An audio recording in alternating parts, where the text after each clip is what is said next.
রাত 10:40। নিলয় চেয়ারের উপর বসে আছে।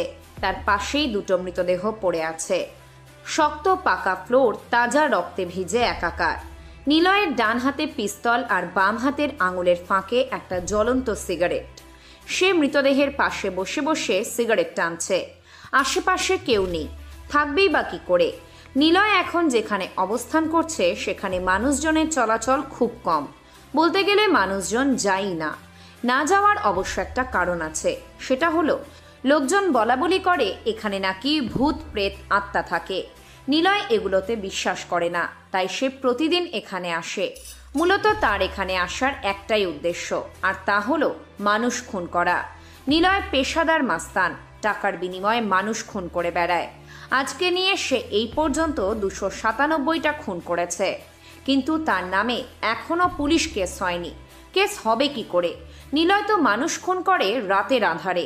যখন ব্যস্ত শহরটা শান্ত হয় তখনই শুরু হয় নিলয়ের রক্ত নিয়ে খেলা। রুমের দরজা খুলে একটা মেয়ে ভিতরে প্রবেশ করে। নিলয় মেয়েটার দিকে তাকায়। তার পরনে মডার্ন পোশাক আশাক। ড্রেসটা মেয়েটার সাথে বেশ মানিয়েছে। নিলয় মুচকি হাসে। সে জানে মেয়েটার নাম নীলা। নীলা আস্তে আস্তে নিলয়ের পাশে এসে দাঁড়ায়। নিলয় তার বাম হাতে থাকা অর্ধপোড়া সিগারেটটা নীলার দিকে এগিয়ে দেয়। নীলা নিলয়কে বাধা দিয়ে নিজেই একটা সিগারেট জ্বালায়। সাব্বির মারা যাওয়ায় তথ্যমন্ত্রী মুরাদ ঝামেলা শুরু করেছে। নীলার কথা শুনে নিলয় শব্দ করে হেসে ওঠে। নীলা জানে নিলয় যখন হাসে তখন কারো না কারো মৃত্যু ঘটে। তাহলে কি নিলয় মুরাদকে মেরে দেবে? নীলা, তুমি যেটা ভাবছো ঠিক সেটাই হতে চলেছে স্বপ্নে। মানে বুঝতে পারিনি। মুরাদের সময় ঘনিয়ে এসেছে। ওনাকে না মারলে হয় না? মুরাদকে মারার জন্য টাকা চলে এসেছে আমার অ্যাকাউন্টে। টাকার জন্য মুরাদ আমার কাছে সামান্য বালুকণা মাত্র।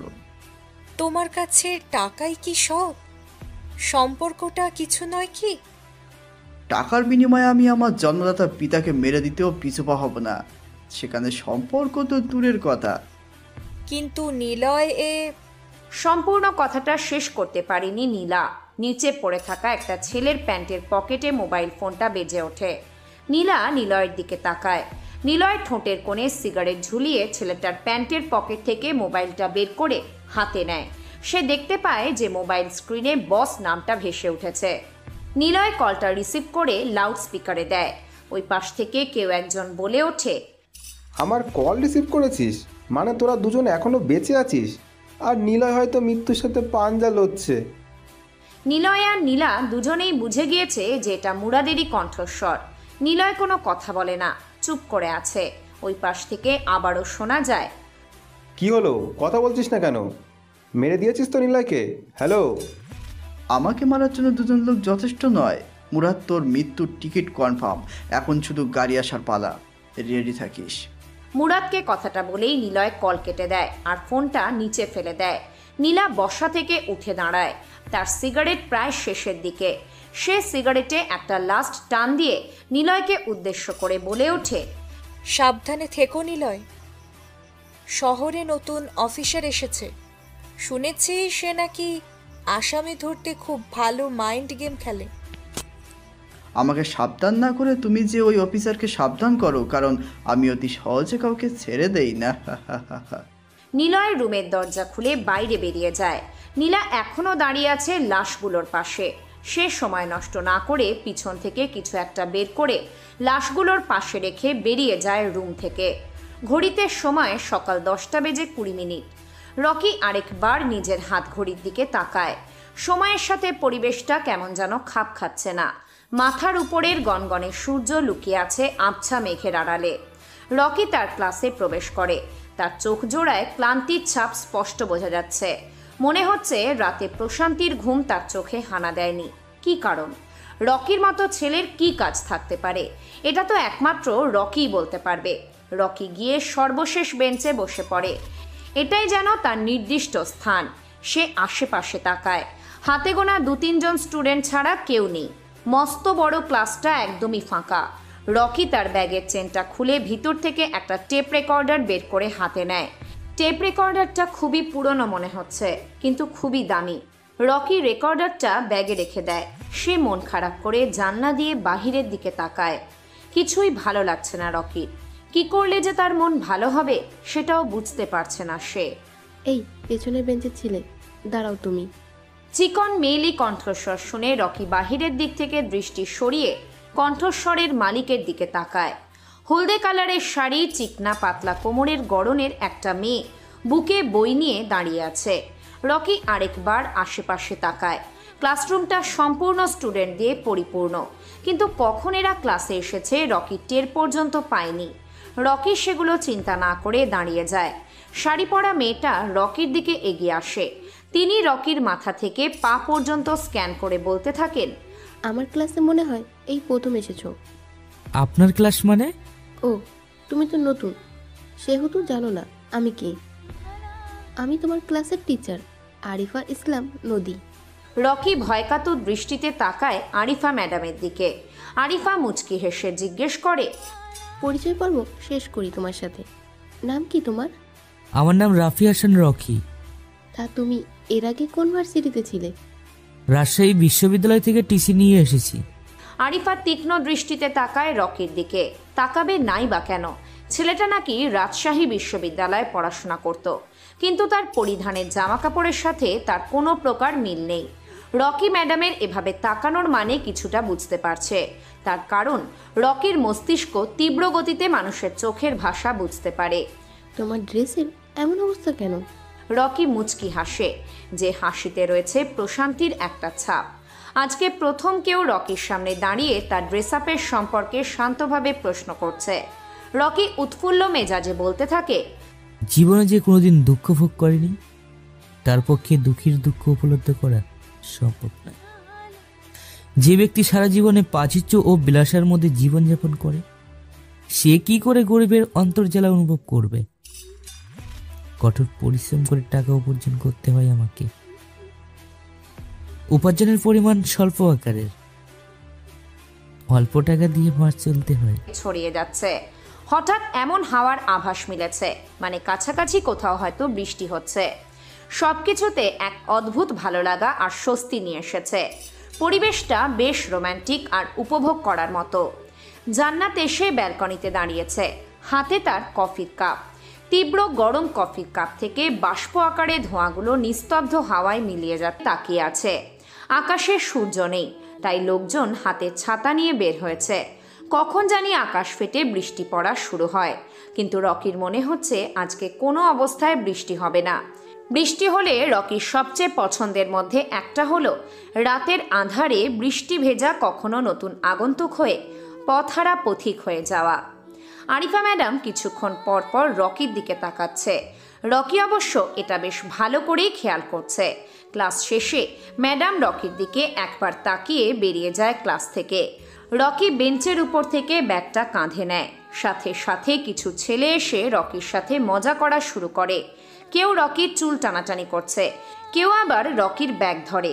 রকি এসব সহ্য করতে না পেরে এক প্রকার জোর করেই বেরিয়ে যায় ক্লাস থেকে। পুকুর পাড়ে এসে বসে রকি। পরিবেশটা আগের ন্যায় শান্ত, কোলাহল মুক্ত। রকি পানির দিকে তাকিয়ে মনে মনে বলে, এই শহরে কত রং, কত লোকের আনাগোনা, শুধু আমার গুলির চাপা কান্না এই শহরে যায় না শোনা। বাহিরের আকাশে হালকা মেঘ জমেছে। সেই দুপুরে যে একবার সূর্য মামা উদয় হয়েছিল, এরপর আর তার নামগন্ধ নেই কোনো। পরিবেশটা শুনশান নিস্তব্ধ, এক প্রকার ঠান্ডা হয়ে আছে। ব্যালকনির দরজাটা খোলা, হিমেল হাওয়া এসে সমস্ত ঘরে ছড়িয়ে যাচ্ছে। হঠাৎ এমন হাওয়ার আভাস মিলেছে, মানে কাছাকাছি কোথাও হয়তো বৃষ্টি হচ্ছে। সবকিছুতে এক অদ্ভুত ভালো লাগা আর স্বস্তি নিয়ে এসেছে। পরিবেশটা বেশ রোমান্টিক আর উপভোগ করার মতো। জান্নাত এসে ব্যালকনিতে দাঁড়িয়েছে, হাতে তার কফির কাপ। তীব্র গরম কফির কাপ থেকে বাষ্প আকারে ধোঁয়াগুলো নিস্তব্ধ হাওয়ায় মিলিয়ে যাচ্ছে। জান্নাতের গোলাপি ঠোঁট জোড়া কফির কাপে স্পর্শ করে। এক চুমুক দিতে না দিতেই জান্নাতের চোখ যায় বাগানের পাশের দোলনায়। আলভি মাথা নিচু করে বসে আছে। আলভি ছেলেটা অনেক গম্ভীর মুখ, কারোর সাথে নিজের সুখ দুঃখ প্রকাশ করে না। নিজের মতো করে চলে, কিন্তু মনের দিক দিয়ে ছেলেটা অনেক ভালো। জান্নাতের পুলিশ অফিসার একদমই পছন্দ না, কিন্তু আলভিকে দেখে তার সেই ধারণা সম্পূর্ণ বদলে গিয়েছে। সব পুলিশ একরকম হয় না, কেউ ভালো কাজ করে আবার কেউ খারাপ।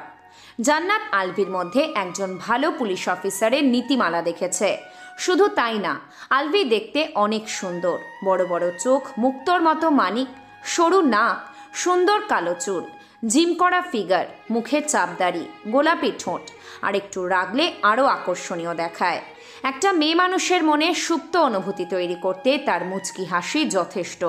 ছেলেটাকে দেখলে বারবার দেখতে ইচ্ছে করে, কিন্তু কেন? জান্নাতের কাছে আজকেও উত্তরটা স্পষ্ট হয়নি। সে বুঝতে পারছে না কেন বারবার আলভির চেহারাখানা তার চোখের সামনে ভেসে ওঠে। ঘুমাতে যাওয়ার আগে আলভি, স্বপ্নের মধ্যেও আলভি। এখন তো জান্নাতের এমন অবস্থা হয়েছে যে রাস্তায় অচেনা কাউকে দেখলে তার মনে হয় যে এটা আলভি। এটা কি ভালো লাগা, নাকি প্রেম, নাকি ভালোবাসা? কিছুই বুঝতে পারছে না জান্নাত। তার মনে কেমন যেন এক অদ্ভুত অনুভূতি তৈরি হচ্ছে। এই অনুভূতির কি নাম সে দেবে তা বুঝতে পারছে না। জান্নাত মনে মনে ভাবে, আলভির যদি কোনো গার্লফ্রেন্ড থাকে তবে?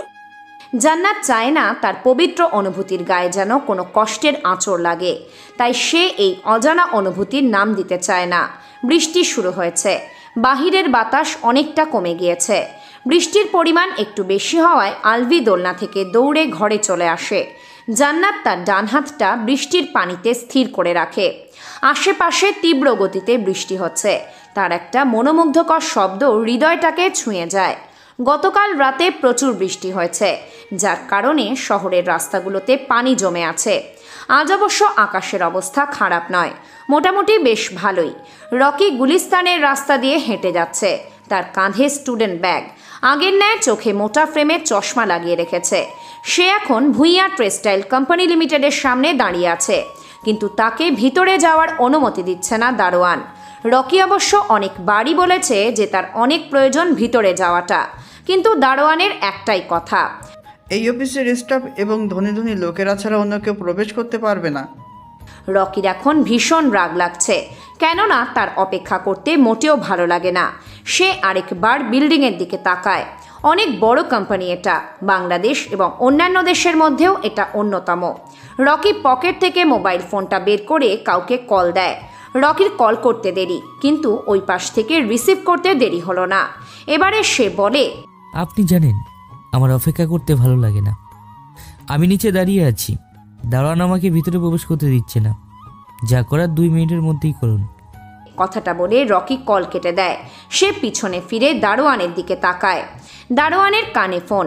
দারোয়ান কারোর সাথে কথা বলছে। যার সাথেই সে কথা বলছে সে তাকে ধমক দিচ্ছে। দারোয়ানের কপাল বেয়ে ঘাম ঝরছে। রকি মুচকি হাসে। সে জানে এখন কি হবে। দারোয়ান এসে তাকে বলবে যে মাফ করে দিতে, তারপর ভিতরে যাওয়ার জন্য রিকোয়েস্ট করবে। রকি যা ভেবেছিল সেটা সত্যি হতে যাচ্ছে, কেননা দারোয়ান কান্না কান্না ভাব করে তার দিকে এগিয়ে আসছে। রকি নিজের জায়গায় দাঁড়িয়ে আছে। দারোয়ান এসে তার পায়ে ধরে বলতে থাকে, স্যার ভুলে গেছে, আমাকে মাফ করেন, আমি বুঝতে পারিনি যে আপনি বড় স্যারের বন্ধুর ছেলে। রকি নিচের থেকে দারোয়ানকে ওঠায়। সে তার দিকে ভালো করে তাকায়। দারোয়ানের বয়স রকির থেকে অনেক বেশি। চাচা, আপনি বয়সে আমার থেকে অনেক বড়, আপনার স্থান পায়ে নয়। স্যার আপনাকে ভিতরে ঢুকতে না দেওয়ায় বড় স্যার আমাকে চাকরি থেকে বের করে দেবে বলেছে। স্যার আপনি কিছু একটা করেন, দয়া করেন। আপনি কান্না করছেন কেন? আপনার কোনো ভুল হয়নি। আমি জানি এই অফিসের নিয়ম এটাই, গরিবদের ভিতরে প্রবেশ করা নিষেধ। আপনি আপনার দায়িত্ব পালন করছেন, সেহেতু আপনার চাকরির কিছু হবে না। স্যার আপনি এবার ভিতরে যান, বড় স্যার আপনাদের জন্য অপেক্ষা করছে। রকি দারোয়ান চাচার কাঁধে হাত দিয়ে আশ্বাস দেয় যে ওনার চাকরি যাবে না, আপনি নিশ্চিন্তে থাকুন। রকি হাঁটা ধরে। বড় কোম্পানি, বড় বড় দালানগুলোর ন্যায় স্থির দাঁড়িয়ে আছে। দাঁড়িয়ে নেই শুধু অস্থির মানুষগুলো। রকি সিঁড়ি বেয়ে 3 তলায় যায়। সেখানে অফিসের বেশ কিছু স্টাফ কাজ করছে। রকি আশেপাশে তাকায়। উপস্থিত কাজ করতে থাকা সকল স্টাফেরা রকির দিকে তীক্ষ্ণ দৃষ্টিতে তাকিয়ে আছে। কারণ একটাই, সেটা হলো রকির ড্রেস আপ। এই অফিসে নিম্ন শ্রেণীর কাজের লোকটাও রকির থেকে ভালো জামা কাপড় পরে। রকি প্যান্টের পকেটে হাত ঢুকিয়ে শীষ বাজাতে বাজাতে 315 নম্বর কেবিনের সামনে গিয়ে দাঁড়ায়। সে উপরে নেমপ্লেটটা পড়ে নেয়। হুমায়ুন চৌধুরী, তিনি হচ্ছেন এই অফিসের ম্যানেজার। রকি দরজায় নক করে। ভিতর থেকে শব্দ আসে। আমার কেবিনে আমাকে নক করে আসতে হবে না, এমনিতেই চলে আসবে। রকি মুচকি হেসে ভিতরে প্রবেশ করে। সে কেবিনে ঢোকার সাথে সাথে ম্যানেজার হুমায়ুন চৌধুরী নিজের চেয়ার থেকে উঠে দাঁড়ায়। রকি তার কান থেকে ব্যাগটা টেবিলের উপর রাখে, চেয়ারে গিয়ে বসে। সে হাত দিয়ে ইশারা করে হুমায়ুন সাহেবকে বসার জন্য। হুমায়ুন সাহেব বসে পড়ে। দুজন সামনাসামনি বসে আছে, শুধুমাত্র পার্থক্য মাঝখানে লম্বা চওড়া টেবিলটা। অফিসের অবস্থা কেমন বর্তমানে? মোটামুটি ভালোই। আমি জানতে চেয়েছি অফিসের কাজ আগে থেকে পরিবর্তন হয়েছে কিনা। তোমার মা যতদিন বেঁচে আছেন ততদিন তো আমাদের কোম্পানির কোনো ক্ষতি হবে না। তিনি থাকতে চিন্তার কোনো কারণ নেই। ওনার কথা আমার সামনে না বলাই ভালো। আর কতদিন এইভাবে চলবে? ততদিন পর্যন্ত যতদিন তিনি এই পৃথিবীতে বেঁচে থাকবেন। তোমার মা কিন্তু তোমার ফিরে আসার প্রহর গুনছেন। রকি বসা থেকে উঠে দাঁড়ায়। টেবিলের উপর থেকে সিগারেটের প্যাকেট আর লাইটারটা নিয়ে জানলার পাশে এসে দাঁড়িয়ে একটা সিগারেট জ্বালায়। বিষাক্ত সিগারেটে একটা টান দিয়ে সে ভাবতে থাকে পুরনো দিনের কিছু কথা। রকির বয়স তখন 4 বছর। একটা বড় রোগে আক্রান্ত হয়ে রকির বাবা মারা যায়। তার পরিবার বলতে শুধু মা আর বাবা।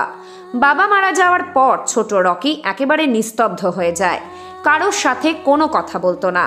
রকির বাবার অনেক বড় বিজনেস ছিল, যেটা দেখাশোনা করার মতো কেউ নেই। তাদের কোম্পানির অবস্থা দিনে দিনে খারাপ হতে থাকে। রকির মা রেহেনা বেগম চিন্তায় পড়ে যায়। কি করবেন তিনি? এত বড় কোম্পানি নিজে সামলাবেন নাকি পিতাহারা রকির দেখাশোনা করবেন? তিনি অতি দ্রুত সিদ্ধান্ত নেন, কারণ তার হাতে সময় খুব কম। রেহেনা বেগম এক রাত ভেবে সিদ্ধান্ত নেন যে রকিকে দেখাশোনা করার জন্য তিনি রকিকে হোস্টেলে দিয়ে দেবেন। সেখানে রকির কোনো কমতি হবে না। পিতাহারা রকি ভালোই থাকবে। কিন্তু রেহেনা বেগম এটা বুঝতে পারেননি যে রকি একমাত্র তার কাছেই ভালো থাকবে। দিন যায়, রাত আসে, রকির বয়স বাড়তে থাকে। দেখতে দেখতে সেই 4 বছরের রকি এখন অনেক বড় হয়ে গিয়েছে। একা থাকতে থাকতে তার অবস্থা এমন পর্যায়ে গিয়েছে যে সে তার মাকে এখন মা বলে গণ্য করে না। মা ডাকটা রকি 4 বছরের পরে আর ডাকতে পারেনি। দুঃখে কষ্টে রকির হৃদয় এখন পাথরের ন্যায় হয়ে গিয়েছে। রকি সিগারেটে আরেকটা লম্বা টান দেয়। তার চোখ থেকে পানি পড়ছে। ছেলেরা অতি সহজে কান্না করে না। ভীষণ ভীষণ কষ্টের পরে তাদের চোখ ভেদ করে পানি আসে। সাধারণত মেয়েরা তাদের লিপস্টিক না পেলে কান্না করে দেয়। হুমায়ুন সাহেব গিয়ে রকির কাঁধে হাত রাখে। যখন আমি একা ছিলাম তখন তো তিনি আমার খবর নেয়নি, তাহলে এখন কেন? রকি, তখন তোমার মায়ের পরিস্থিতি এমন ছিল না। আমি জানতে চাই না ওনার অবস্থা কেমন ছিল। একজন মা কতটা নিচু হলে তার অবুঝ সন্তানকে হোস্টেলে দিয়ে আসতে পারে? তিনি তো তোমার ভালোর জন্য এটা করেছেন। আমি তো সেদিন কান্না করে বলেছিলাম, আমাকে এখানে ফেলে যেও না, আমি ভালো থাকবো না মা তোমাকে ছাড়া। কই, সেদিন তো তিনি পিছু ফিরে তাকাননি। তাহলে কিসের মায়া, কিসের কি? হুমায়ুন সাহেব চুপ করে থাকে। এখানে তার বলার মতো কিছুই নেই, কেননা রকি এখন আর ছোট নেই। সে বুঝতে শিখেছে কোনটা ভালো কোনটা মন্দ, এটা বোঝার ক্ষমতা তার আছে। হুমায়ুন সাহেব তার টেবিলের ড্রয়ার থেকে একটা কার্ড বের করে রকির হাতে দেয়। রকি কার্ডটা খুলে দেখে যে এটা একটা ইনভিটেশন কার্ড। আমাকে এটা দেওয়ার কারণ কি? আমার মেয়ের জন্মদিন আগামীকাল, তোমার উপস্থিত কামনা করছি। আপনার বস যাবে সেখানে? তোমার মাকে তো সেখানে সর্বপ্রথম ইনভাইট করেছি। তাহলে আমার সেখানে যাওয়ার কোনো প্রশ্নই ওঠে না। দেখো রকি, মায়ের সাথে রাগ করে তুমি যাবে না কেন? আমি তোমাকে ইনভাইট করেছি, সেহেতু তুমি যাবে।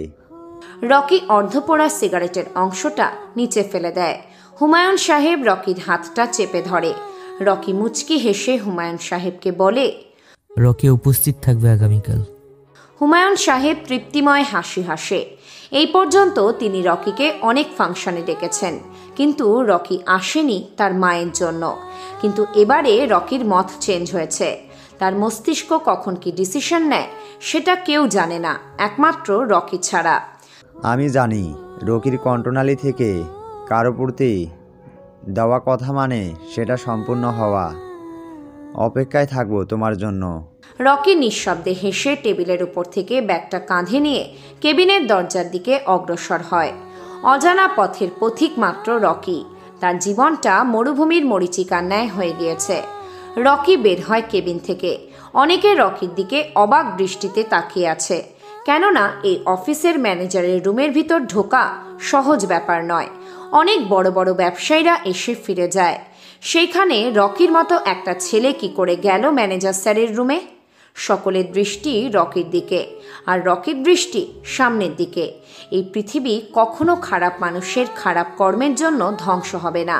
যারা খারাপ মানুষের খারাপ কর্ম দেখেও কিছু করে না, তাদের জন্যই মূলত পৃথিবী ধ্বংস হবে। বর্তমান সময়ে ভালো কাজ করার মতো মানুষ পৃথিবীতে কম, কিন্তু খারাপ কাজ করার মতো মানুষের অভাব নেই। একটা সময় ছিল যখন মানুষ খারাপ কাজ করলে প্রতিবাদ করার মতো লোকের অভাব হতো না, কিন্তু এখন মানুষ নিজেদেরটা নিয়ে বেশি ভাবে। পাশের বাসায় স্বামী তার স্ত্রীকে খুন করে ফেলেছে, কেউ প্রতিবাদ করার মতো নেই সেখানে। টাকার কাছে অতি সহজে বিচার বিক্রি হয়ে যায়। অসৎ লোকের মস্তিষ্কই এখনকার মানুষের কাছে প্রিয়। সৎ হলে এই পৃথিবীতে বাস করা অনেক কঠিন। রাত 11:20 রাহাত আর সালমান ভাই সামনাসামনি বসে আছে। পরিবেশটা কতিপয় নীরব। আকাশে পূর্ণিমার চাঁদ, চারিদিকে সেই চাঁদের আলো ছড়িয়ে পড়ছে। রাতের ভয়ঙ্কর কালো আঁধার দূর হয়েছে চাঁদের ঝাঝালো আলো লেগে। পূর্ণিমার শশী যেন হাসে সারা রাত। হৃদয়ে নাচন তোলে পূর্ণিমার রাত। সালমানের সামনে মদের বোতল আর দুটো কাচের গ্লাস। সে একটা মদ ভর্তি গ্লাস রাহাতের দিকে এগিয়ে দেয়। রাহাত এতক্ষণ যেন এটার অপেক্ষায় ছিল। সালমান সামান্য পরিমাণ মদ পান করে গ্লাসটা টেবিলের উপর রাখে। বেশ কিছুক্ষণ দুজনের মধ্যে নীরবতার পরপরই সালমান বলে, শুনেছি ছাব্বিরাত তোর ওপর কেউ আক্রমণ করেছিল, সে নাকি একা এসেছিল, আর তোদের দুজনের লোকদের কেউ নাকি মেরে দিয়েছে। তাহলে তুই বেঁচে গেলে কি করে? রাহাত তার হাত থেকে গ্লাসটা টেবিলের উপর রাখে। পকেট থেকে একটা সিগারেটের প্যাকেট বের করে টেবিলের উপর রাখে। দুজন দুটো সিগারেট জ্বালায়। রাহাত সিগারেটে লম্বা একটা টান দিয়ে বলে, আমি আর সাবিক যখন ডিলটা সম্পন্ন করি তখনই একজন অচেনা আগন্তুকের আগমন হয় আমাদের মধ্যে। রাহাত একটু থামে। এটা দেখে সালমান বলে, কি হলো, থেমে গেলি কেন? তারপর বল কি হয়েছে। আর আগন্তুক দেখতে কেমন ছিল? তার পরনে ছিল লম্বা কালো কালারের টুপি, কালো প্যান্ট, কালো বুট, সব কিছুই কালো আর কালো। তার চেহারা কেমন ছিল বল আমাকে। লম্বা টুপির জন্য চেহারাটা বোঝা যাচ্ছিল না। সে কিছু বলে যায়নি তোকে? আগন্তুক আমাকে বলেছে আপনাকে এটা বলতে। শত্রুকে বিশ্বাস করা যায় কিন্তু বেঈমানকে নয়। প্রস্তুতি গ্রহণ কর, সামনে মৃত্যুর খেলা শুরু হবে। এক নিঃশ্বাসে কথাগুলো বলে রাহাত থামে। তার কপাল বেয়ে ঘাম ঝরছে। চারপাশে হিমেল হাওয়া থাকতেও রাহাত ঘেমে একাকার। সালমান বসা থেকে উঠে দাঁড়ায়। সে চিন্তিত হয়ে গিয়েছে। অচেনা সেই আগন্তুকের ব্যাপারে সে বেশ সচেতন হয়ে গিয়েছে। কিছুক্ষণের জন্য তার মাথা কাজ করা বন্ধ করে দিয়েছে। তার এক হাতে মদের বোতল আর অন্য হাতে জ্বলন্ত সিগারেট। সালমান একবার সিগারেট টানছে, আবার সাথে সাথে মদের বোতলে চুমুক দিচ্ছে। আশেপাশে তার সিকিউরিটি গমগম করছে। সালমানের লোকেরা বুঝতে পারছে না যে সালমান কেন এমন করছে। সালমানের দুশ্চিন্তা দেখে রাহাত বুঝতে পারছে যে তার সাথে দেখা হওয়া আগন্তুক যেই হোক না কেন বড় ধরনের কোনো মাফিয়া। যে সালমানের মতো ভয়ঙ্কর মাফিয়াকে চিন্তায় ফেলতে পারে সে কোনো সাধারণ কেউ না, অসাধারণের মধ্যে একজন। রাহাত বসা থেকে উঠে দাঁড়িয়ে সালমানের পিছনে গিয়ে দাঁড়ায়। ভাই, আমি বুঝতে পারছি না যে আপনি এমন কেন করছেন। রাহাত, সে এ শহরে এসে গেছে আমার রাতের ঘুম হারাম করার জন্য। কে এসে গেছে ভাই? আর কার এত সাহস যে আপনার রাতের ঘুম হারাম করবে? আপনি বললে লোক দিয়ে তুলে আনবো। রাহাতের বোকার মতো কথা শুনে সালমান উচ্চস্বরে হাসতে থাকে। রাহাত একটু অবাক হয়, কেননা সালমান ভাই যখন হাসে তখন কোনো না কোনো বিপদের আশঙ্কা থাকে। কাকে তুলে আনার কথা বলছিস তুই? যার হাতের একটা ইশারায় যথেষ্ট এই সালমানের অস্তিত্ব বিলীন করে দেওয়া। সে কি আপনার থেকেও বড় কোনো ডন? সে তো বাচ্চার বাচ্চা, ডনের ডন। মাফিয়া জগতের সবচেয়ে বড় মাস্তান, যার নাম শুনলে পুলিশ পর্যন্ত ভয়ে থরথর করে কাঁপে। কে সে যার ক্ষমতা এত বেশি? আমি নিজের চোখে দেখিনি কখনো, তবে নাম শুনেছি সকলের মুখে। রিক্কি ভাই। তাকে দেখা যায় না, তবে অনুভব করা যায় তার আগমন। তোর সামনে সেদিন রিক্কি ভাই এসেছিল, আমি ওনার টিমে কাজ করেছি। কিন্তু সে আপনাকে মারতে চায় কেন? আমি তার সাথে বেইমানি করেছি, সেই প্রতিশোধ নিতে সে এই শহরে এসেছে। ভাই, আমি একটা বিষয় বুঝতে পারছি না যে সেদিন রাতে রিক্কি ভাই আপনাকে না মেরে সাবিরকে কেন মেরে দিয়েছে। কেননা সালমান ভাই যখন হাসে তখন কোনো না কোনো বিপদের আশঙ্কা থাকে। সালমান রাহাতের প্রশ্নের জবাব দেবে এমন সময় তার পকেটে থাকা মোবাইল ফোনটা বেজে ওঠে। সে ফোনটা বের করে কলটা রিসিভ করে কানে লাগায়। ওই পাশ থেকে একজন আগন্তুক বলে ওঠে, সাবধান করতে কল দেয়নি এত রাতে। আমি জানি আমার বন্ধু কখন আমার খারাপ চাইবে না। শহরে তো রক্তের খেলা শুরু হয়ে গেল। তার মানে সে শহরে পা রেখেছে। কি মনে হয় তোর কাছে এত এত খুন কি এমনিতেই হয়ে যাচ্ছে? তুই থাকলে পাশে মৃত্যু ভয় চলে যাবে আকাশে। সে যদি আমাকে মেরে দেয় তাহলে? রিক্কি ভাইয়ের সাথে যদি কেউ বেইমানি না করে তবে সে কখনো মরবে না, সেহেতু তোকে মারার কোনো প্রশ্নই আসে না। সালমানের কথার জবাবে ওই পাশ থেকে কোনো উত্তর না আসলেও উচ্চস্বরে হাসির শব্দ ঠিকই আসছে। সালমানের মুখে হাসি নেই, কিভাবে থাকবে যেখানে তার যমদূত শহরে পা রেখেছে। কখন মৃত্যু হয়ে যায় বলা যায় না। বেঁচে থাকার ইচ্ছে থাকলেও সালমানের এখন কিছু করার নেই। রাহাতের সাথে দেখা হওয়া অচেনা আগন্তুক যদি রিক্কি ভাই হয়ে থাকে তাহলে সালমানের মৃত্যু কনফার্ম। কি হলো রে, হঠাৎ চুপ মেরে গেলি কেন? ভয় পেয়েছিস নাকি? ভয় তো আবার আমি কখনো না। শহরে নতুন পুলিশ অফিসার এসেছে, শুনেছি নাকি সে বেশ ডেঞ্জারাস। সৃষ্টিকর্তার পর আমি সবচেয়ে বেশি ভয় পাই রিক্কি ভাইয়াকে। পুলিশ আমাদের কিছুই করতে পারবে না। তথ্যমন্ত্রী মুরাদ কিন্তু একটু বেশি লাফালাফি করছে। সে আমার আগুনের দিকে হাত বাড়িয়েছে। তুই কিছু একটা কর এই মন্ত্রীর। সময় এখনো হয়নি, আমি জানি কখন তাকে শেষ করতে হবে। তুই নিশ্চিন্তে থাক, বাকিটা আমি দেখছি। রেডি থাকিস, যুদ্ধের সময় কিন্তু চলে এসেছে। কথাটা বলেই সালমানের বন্ধু কল কেটে দেয়। সালমান মোবাইলটা পকেটে রেখে রাহাতের দিকে তাকায়। সে এখনও স্থির হয়ে দাঁড়িয়ে আছে। বেশ মনোযোগ দিয়ে সালমান আর তার বন্ধুর কথাগুলো শুনে যাচ্ছিল। এখন অবশ্য অন্যদিকে তার মনোনিবেশ। রাহাত, তুই তখন আমাকে একটা কথা জিজ্ঞাসা করেছিলি, রিক্কি ভাই তোকে না মেরে সাব্বিরকে কেন মেরেছিল, তাই তো? রাহাত মাথা ঝাঁকিয়ে হ্যাঁ সূচক করে। সালমান সিগারেটে একটা টান দিয়ে বলতে শুরু করে, রিক্কি ভাইয়ের ডান হাত হচ্ছে নিলয় নামের একটা ছেলে। সাব্বির তাকে একা পেয়ে অনেক মেরেছিল, যার কারণে রিক্কি ভাই তোকে না মেরে সাব্বিরকে নিজের শিকার বানিয়েছে। রক্তের খেলা, আমি এক প্রকার সৈন্য। অস্ত্র লোক নিয়ে রেডি হয়ে থাক, যে কোনো সময় যুদ্ধে ডাক চলে আসতে পারে। মুচকি হেসে কথাগুলো বলে সালমান তার লোকগুলোকে নিয়ে স্থান ত্যাগ করে। রাহাত স্থির হয়ে দাঁড়িয়ে তাদের যাওয়া দেখছে। সে বুঝে উঠতে পারছে না যে সে কি করবে। আজকে 21শে জুন ক্যাম্পাসে একটা বড় অনুষ্ঠানের আয়োজন করা হয়েছে। প্রতি বছরই মূলত অনুষ্ঠানটি করা হয় বেশ জাঁকজমকভাবে। এইবারেও তার ব্যতিক্রম হয়নি। রকি মাঠের এক কোণে বসে বসে আশপাশটা পরিদর্শন করছে। শহীদ মিনারের উপর বসে বসে কিছু একটা ব্যাপার নিয়ে রকিব, সোহাগ, শ্রাবণ, শামীম, সোহান সবাই মিলে আলোচনা করছে। রকি লক্ষ্য করল আজকে তাদের সবার সাথে আয়ান উপস্থিত আছে। আয়ানের পায়ে গুলি লাগার কারণে সে এতদিন ভার্সিটিতে আসতে পারেনি। আয়ানের পায়ে শক্ত করে ব্যান্ডেজ করা। রকি এটা দেখে সামান্য মুচকি হাসে। মাঠের অন্য পাশে গাছতলায় বসে আছে শ্রাবণী, নেহা, তিশা, মীরা, স্নেহা। তারা নিজেদের মধ্যে আড্ডা দিচ্ছে। রকির কোনো সঙ্গী নেই, যার কারণে সে সবসময় একা একা থাকে। সময়ের বিবর্তনে রকি একা থাকতে শিখে গিয়েছে। এখন সঙ্গী থাকলেও কিছু যায় আসে না, আবার সঙ্গী না থাকলেও কিছু যায় আসে না তার। রকির মনে হলো হুমায়ুন সাহেবের কথাটা, তাকে বার্থডে পার্টিতে উপস্থিত থাকতে হবে। তার ব্যাগের ভেতর এখনও ইনভিটেশন কার্ডটা পড়ে আছে। রকির কাছে এগুলোর কোনো মূল্য নেই। সময়ের মূল্য তার কাছে অতি গুরুত্বপূর্ণ।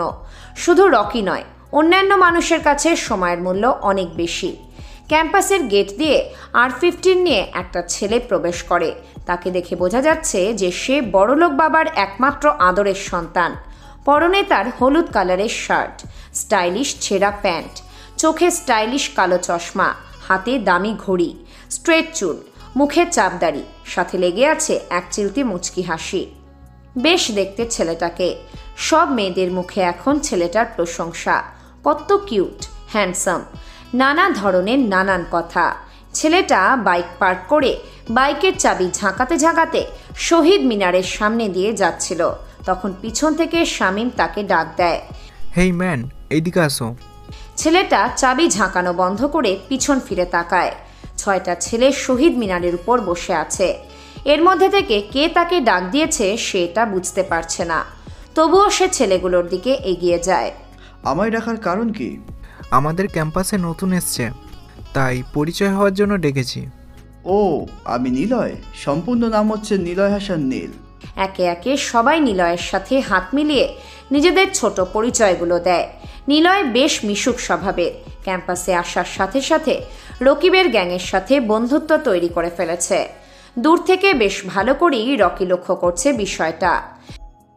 স্নেহার কথা শুনে উপস্থিত সকলে মাঠের দক্ষিণ দিকে তাকায়। রকি নীল রঙের শার্ট, সাদা প্যান্ট পরিধান করা অবস্থায় মাথাটা নিচু করে মাঠের মধ্যবর্তী দিকে চলে এসেছে। রকিকে দেখে নেহার ঠোঁটের কোণে উজ্জ্বল হাসির রেখা ফুটে ওঠে। নেহার হাসি দেখে শ্রাবণী জিজ্ঞেস করে, কি হলো নেহা, একা একা হাসছিস? কি ব্যাপার? কিছু না, এমনিতেই হাসছি। কারণ ছাড়া হাসে তারা, যাদের মস্তিষ্কে সমস্যা। আমার জানা মতে তোর মস্তিষ্কে কোনো সমস্যা নেই। খ্যাত ছেলেটাকে দেখে হাসছি আমি। এখানে হাসার কি হলো? আমি তো কিছুই বুঝতে পারছি না। তোর বোঝা লাগবে না, আমি বুঝলেই হবে। নেহার কথার মানে কিছুই বুঝতে পারছে না শ্রাবণী। তবুও সে ভেবে যাচ্ছে তার কথা। রকি নেহাদের অতি নিকটে চলে এসেছে, কিন্তু সে একবারের জন্য মেয়েদের দিকে তাকাচ্ছে না, অন্যদিকে মুখ ফিরিয়ে তাকিয়ে আছে। এই রকি, এদিকে আয় তো। ডাক্তার শোনা মাত্র রকির বুকটা ধুক করে উঠেছে। সে পিছনে ফিরে তাকায়, কেননা আজকে এই প্রথম ক্যাম্পাসের কোনো মেয়ে তাকে সঠিক নাম ধরে ডেকেছে। আগে পরে সবাই তাকে খ্যাত, ছোট লোক, বোকা, গাধা ইত্যাদি নামে ডাকত। রকি এগিয়ে যায় মেয়েগুলোর কাছে। আজ তো তোকে বেশ স্মার্ট দেখাচ্ছে, কোনো নায়কের থেকে কম না। নেহার এমন কথা শুনে আশেপাশের সকলে অবাক। রকি লজ্জামাখা একটা হাসি দিয়ে বলে, ম্যাডাম, আপনি কি যে বলেন, কোথায় নায়ক আর কোথায় আমি, আকাশ পাতাল ডিফারেন্ট। আচ্ছা রকি, আমাকে তোর কেমন লাগে? কেমন লাগে মানে? আরে বোকা, আমাকে তোর পছন্দ হয় কি না এটা জিজ্ঞাসা করছি। রকি কিছুক্ষণের জন্য নীরব হয়ে যায়। সে এখন কি বলবে? নেহা দেখতে সুন্দর, কিন্তু তার ব্যবহার মোটেও ভালো না। রকি যদি এখন বলে যে নেহাকে তার পছন্দ হয় না, তাহলে নেহা কি করবে এটা রকি বেশ ভালো বুঝতে পারছে। কিন্তু যদি সে বলে নেহাকে তার পছন্দ হয়, তাহলে কি হবে? বিষয়টা ভাবতেই রকির ভিতর অস্থিরতা কাজ করছে। কি হলো, কিছু তো একটা বল। আপনাকে কার না ভালো লাগবে? সবার কথা আমি তোকে বলিনি, আমি বলছি তোর কি মত এটা বল। কিভাবে যে বলি বুঝতেই পারছি না। লজ্জা না পেয়ে একটু তাড়াতাড়ি বল। আপনাকে আমার পছন্দ হয়। তাহলে চল আমরা বিয়ে করে ফেলি। কথাটা শোনা মাত্র রকি মাথাটা নিচু করে ফেলে। রকির আশেপাশে বসে থাকা মেয়েগুলো হো হো করে হাসতে থাকে। নেহা তো হেসে একাকার। তার হাসির পরিমাণ এত বেড়ে গেছে যে সে ঠিকমতো কথা বলতে পারছে না। রকি কিছুটা আন্দাজ করতে পেরেছে যে সকলে তাকে নিয়ে উল্লাস করছে। রকির মনটা খারাপ হয়ে যায় সকলের হাসি দেখে, কিন্তু তার মন ভালো করার তো মানুষ নেই। এই শহরে আপন মানুষগুলোই মুখোশের আড়াল থেকে পিঠে ছুরি মারে। ভাবতেই কতটা খারাপ লাগে। নিজের জীবন বাঁচাতে মানুষ কত কিছু করে। আরে আগে দুজনের বিয়েটা তো হতে দে, তারপর না হয় বাসর রাত। ছোট লোকের আশা দেখেছিস কত বড়? বড় লোকের মেয়েকে নাকি তার পছন্দ। আমার তো এখন মন চাইছে এই ছোট লোক ছেলেটাকে জুতো পেটা করতে। ছোট লোকদের আশা যে এত বড়, এটাই রকিকে না দেখলে বুঝতেই পারতাম না। রকি কিছু বলতে গিয়েও কিছু বলতে পারছে না, কারণ রকি নারীদের সম্মান করে। এখন যদি কোনো পুরুষ মানুষ রকির বাবা মায়ের সম্পর্কে এমন কথা বলতো, তাহলে রকি তার সাথে ভালো কিছু করতো না, খুবই ভয়াবহ অবস্থা করত। ম্যাডাম, আমাকে ক্লাস যেতে হবে। তুই কি ক্লাস করবি? স্যার কি তোকে ঢুকতে দেবে? আমার তো মনে হয় তোর থেকে আমাদের ক্যাম্পাসের দপ্তরি অনেক ভালো। রকি তার মাথাটা নিচু করে নেয়। পাশ থেকে তিশা বলে ওঠে, শোন, তোকে এখন একটা সহজ কাজ দিব, তুই সেটা করে দেখাবি। ম্যাডাম, আমি দুঃখিত, আমি আপনাদের কোনো কাজ করতে পারবো না। তাহলে তোকে এখান থেকে যেতেই দিব না। আচ্ছা বলেন, কি কাজ করতে হবে আমাকে? তুই এখন শ্রাবণীকে প্রপোজ করবি, এটাই তোর কাজ। রকির চোখ জোড়া রসগোল্লার মতো বড় বড় হয়ে যায়। তিশার পাশেই দাঁড়িয়ে আছে শ্রাবণী, সে তো রেগে একাকার। এই ছেলেটা আমাকে প্রপোজ করবে? ওর কি সাহস আছে? তিশা, তুই অন্য কাউকে বল প্রপোজ করে দেখাতে। অন্য কাউকে নয়, তোকেই প্রপোজ করবে সে। আরে রকি, প্রপোজটা কিন্তু একেবারে ফিল্ম স্টাইলে করতে হবে। শ্রাবণী এতক্ষণ দাঁড়িয়েছিল, এখন গিয়ে সে গাছ চত্বরে বসে পড়ে। রকি মাথাটা নিচু করে দাঁড়িয়ে আছে, তার ডান হাতটা মাথায়। ভীষণ চিন্তা হচ্ছে, কি করবে বুঝতে পারছে না সে। এখন যদি কেউ এসে রকিকে এই ঝামেলা থেকে বাঁচিয়ে নেয় তাহলে ভালোই হতো, কিন্তু রকির ভাগ্যে কেউ সহায় হয়নি। মূর্তির মতো দাঁড়িয়ে থাকলে চলবে? প্রপোজ করতে হবে, তাড়াতাড়ি কর। রকি বুঝতে পারছে না মেয়েগুলো এইবারে তার সাথে কি করতে যাচ্ছে। তবে শ্রাবণীকে প্রপোজ করলে রকির অবস্থা যে ভালো হবে না, এটা সে বেশ ভালো করেই বুঝতে পারছে। রকি সময় নষ্ট না করে এক পা শ্রাবণীর দিকে এগিয়ে যায়। সে হাঁটু গেড়ে বসার প্রস্তুতি নিচ্ছে, এমন সময় পিছন থেকে শুনতে পায়, নেহা, তোমরা সবাই মিলে আজকে রাকিবের সাথে কি করবে ভেবেছো? রকিবের কণ্ঠস্বর শুনতেই রকি স্থির হয়ে দাঁড়িয়ে যায়। রকিব সহ তার দলবল এসে রকির সামনে দাঁড়ায়। রকি খেয়াল করলো যে ক্যাম্পাসে নতুন আসা নিলয় নামের ছেলেটা তাদের সাথে উপস্থিত আছে। নিলয় ছেলেটা বারংবার রকির দিকে সন্দেহের দৃষ্টিতে তাকায়। রকি নিলয়ের চোখের দিকে তাকায় না, কারণ কোনো এক অজানা ভয়। রকিব, এটাকে পরিচয় করিয়ে দিলে না যে? কার সাথে পরিচয় হতে যাচ্ছ তুমি? নিলয় হাত দিয়ে রকির দিকে ইশারা করে। রকিব বেশ বুঝতে পারছে নিলয় কার সাথে পরিচয় করিয়ে দেওয়ার কথা বলছে। রকিব কয়েক পা এগিয়ে রকির শার্টের প্রথম বোতামটা লাগাতে লাগাতে বলে, এর সাথে পরিচয় হয়ে কি করবে? বন্ধুত্ব করব। রকির সাথে বন্ধুত্ব করবে তুমি? কেন, তার সাথে বন্ধুত্ব করলে কি কোনো সমস্যা? সে তো তোমাদের বন্ধুই। নিলয়ের কথা শুনে রকিব সহ বাকিরা হাসতে থাকে। নিলয় বুঝতে পারছে না সে এখানে হাসার মতো কি বলেছে। সে কয়েকবার লক্ষ্য করেছে রকিকে, বোকাশোকা চেহারা, তাকে দেখলেই কেমন যেন হাসি পায়। তবুও নিলয় হাসে না। সে এখানে এসেছে মিলেমিশে চলার জন্য। নিলয় গিয়ে রকিবকে টেনে তার পাশে দাঁড় করায়। রকিব, আমি বুঝতে পারছি না তোমরা সবাই আমার কথা শুনে হাসছো কেন? আমি বলছি, কেন আমরা সবাই তোমার কথা শুনে হাসতেছি? রকিব কিছু বলতে যাবে, এর আগেই নেহা কথাটা নিলয়কে বলে ওঠে। নিলয় তীক্ষ্ণ দৃষ্টিতে তাকায় নেহার দিকে। নেহার ঠোঁটের কোণে হাসি রেখা, তার ঠোঁটের নিচে বড় একটা কালো তিল রয়েছে। নিলয়কে এটা যেন চুম্বকের মতো আকর্ষণ করছে। কিছুক্ষণের জন্য নিলয় ভুলেই যায় তার আশেপাশে যে রকিব সহ আরও অনেকে আছে। নিলয়কে এইভাবে তাকিয়ে থাকতে দেখে রকিব হালকা করে কাশে। নিলয়, তোমার সামনে মাথাটা নিচু করে যে বোকা শোকা ছেলেটা দাঁড়িয়ে আছে তার নাম হচ্ছে রকি। ক্যাম্পাসে সবচেয়ে নোংরা এবং গরিব ছোট লোক হচ্ছে এই রকি, আর তার সাথে আমাদের বন্ধুত্ব। এটা চিন্তা করলে কি করে? তাহলে তোমাদের সঙ্গে রকি দাঁড়িয়ে আছে কেন? শ্রাবণীকে প্রপোজ করার জন্য। নিলয় একবার গাছ চত্বরে বসে থাকা শ্রাবণীর দিকে তাকায়। অনেক ধনীর মেয়ে, এটা তাকে দেখেই বোঝা যায়। সে আবার রকির দিকে তাকায়। নীল রঙের একটা পুরনো শার্ট, সাদা প্যান্ট পরিধান করা অবস্থায় মাথাটা নিচু করে দাঁড়িয়ে আছে। শ্রাবণীর সাথে রকির আকাশ পাতাল ডিফারেন্স। সে ঠিক বুঝে উঠতে পারছে না রকির মতো ছেলে কিভাবে শ্রাবণীর মতো মেয়েকে প্রপোজ করার সাহস করে। এই রকি, শ্রাবণী আর কতক্ষণ অপেক্ষা করবে তোর প্রপোজালের জন্য? ধমকের সুরে কথাটা বলে নেহা। রকি হালকা ভয় পেয়ে কেঁপে ওঠে। সে ভয়ে ভয়ে শ্রাবণীর সামনে হাঁটু গেড়ে বসে পড়ে। নিলয় দাঁড়িয়ে আছে রকিবের কাঁধে ভর দিয়ে। সবাই উৎসুক হয়ে তাকিয়ে আছে সামনের দিকে। রকির নিঃশ্বাস যেন বন্ধ হয়ে গিয়েছে। নিলয় রকির চোখের দিকে তাকায়। অসম্ভব আত্মবিশ্বাস নিয়ে সে শ্রাবণীর সামনে হাঁটু গেড়ে বসে আছে, কিন্তু বাইরে সকলের সামনে প্রকাশ করছে তার ভয়।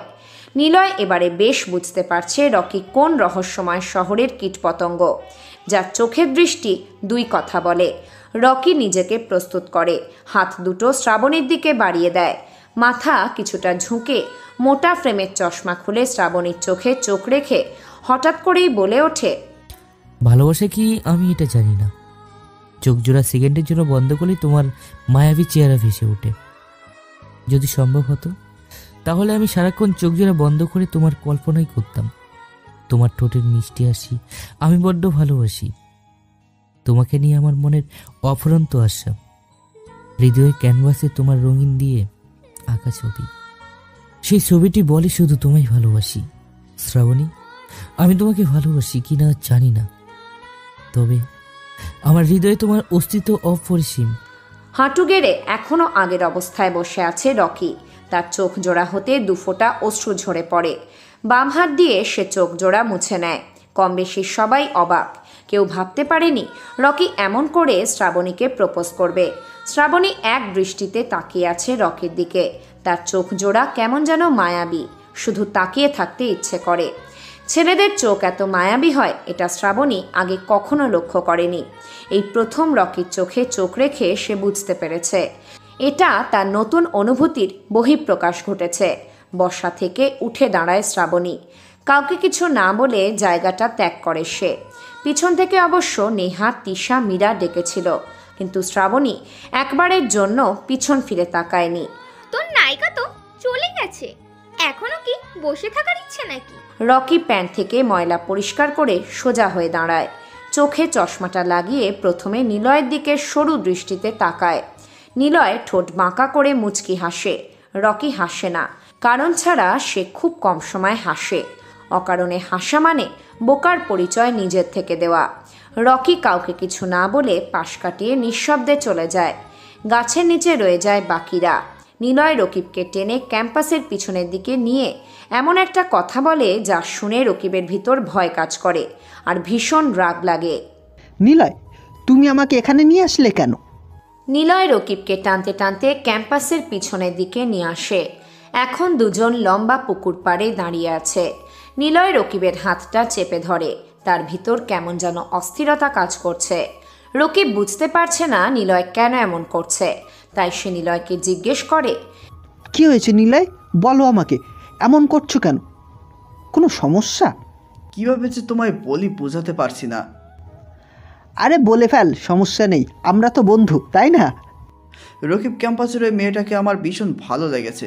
আমার লাভ অ্যাট ফার্স্ট সাইট হয়ে গেছে। ক্যাম্পাসে তো কত মেয়ে আছে, কোন মেয়েকে ভালো লেগেছে তার নাম বল। নাম বললে কি তুমি তার সাথে আমার সেটিং করিয়ে দেবে? ক্যাম্পাসে আমার কথা শোনে না এমন কেউ নেই, তুমি শুধু মেয়েটার নাম বল, আমি সব ব্যবস্থা করে দেব। আমাদের সাথে দাঁড়িয়েছিল যে মেয়েটা, নাম নেহা, তাকে আমার ভালো লাগে। নিলয়ের মুখ থেকে কথাটা বের হওয়ার সাথে সাথে রকিব গিয়ে নিলয়ের শার্টের কলার চেপে ধরে।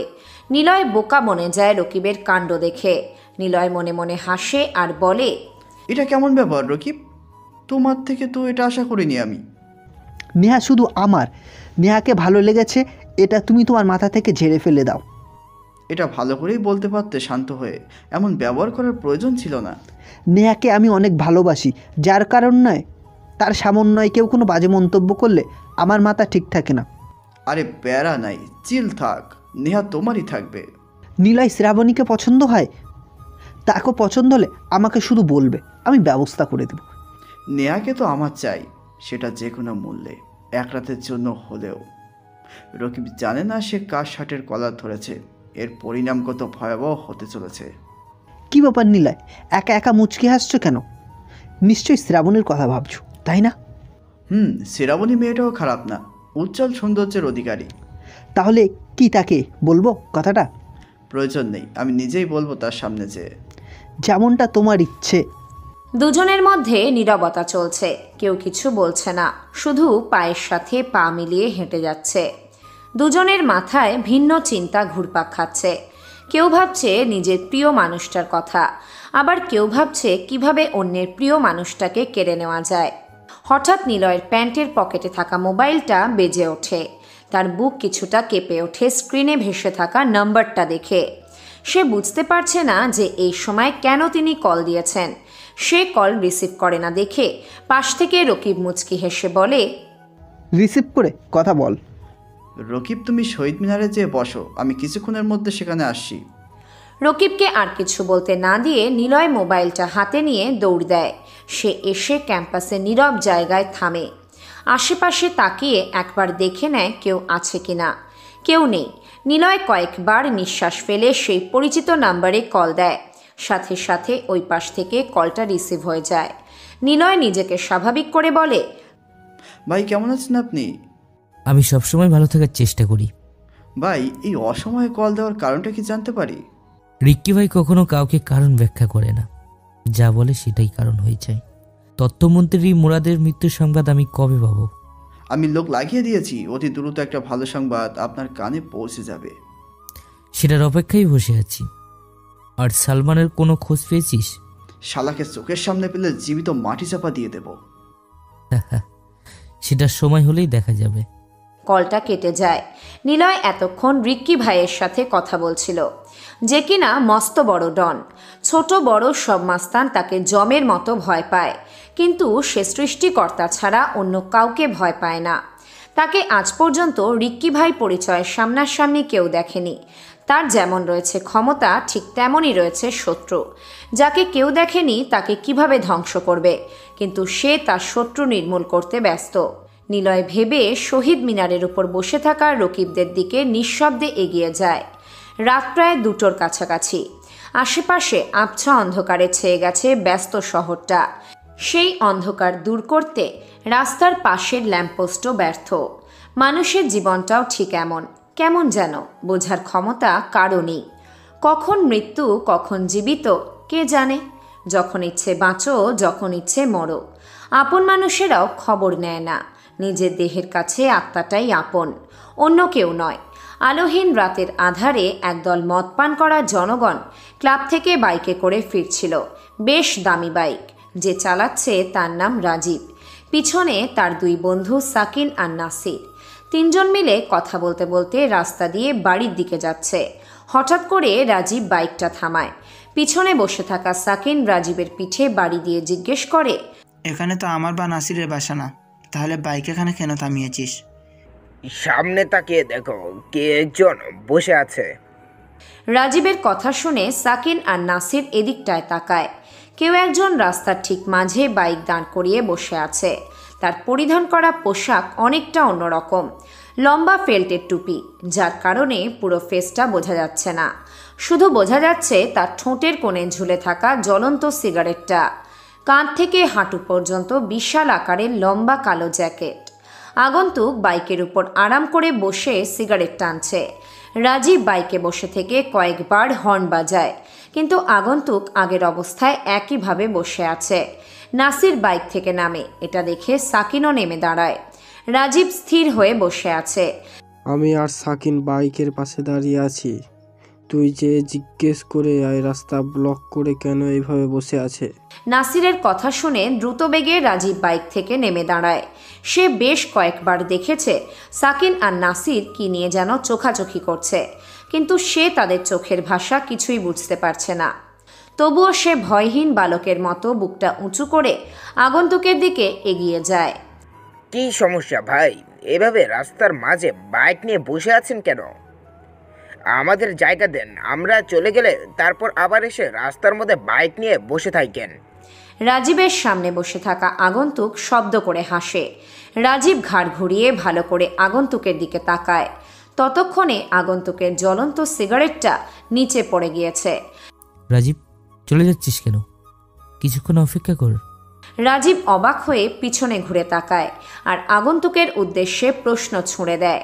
ওই ভাই, আপনি আমার নাম জানেন কিভাবে? আমরা কি পূর্ব পরিচিত? নাম জানতে কি পূর্বের পরিচিত হতে হয় নাকি? তাহলে ফালতু কথা বাদ দিয়ে চল কাজের কথায় আসি।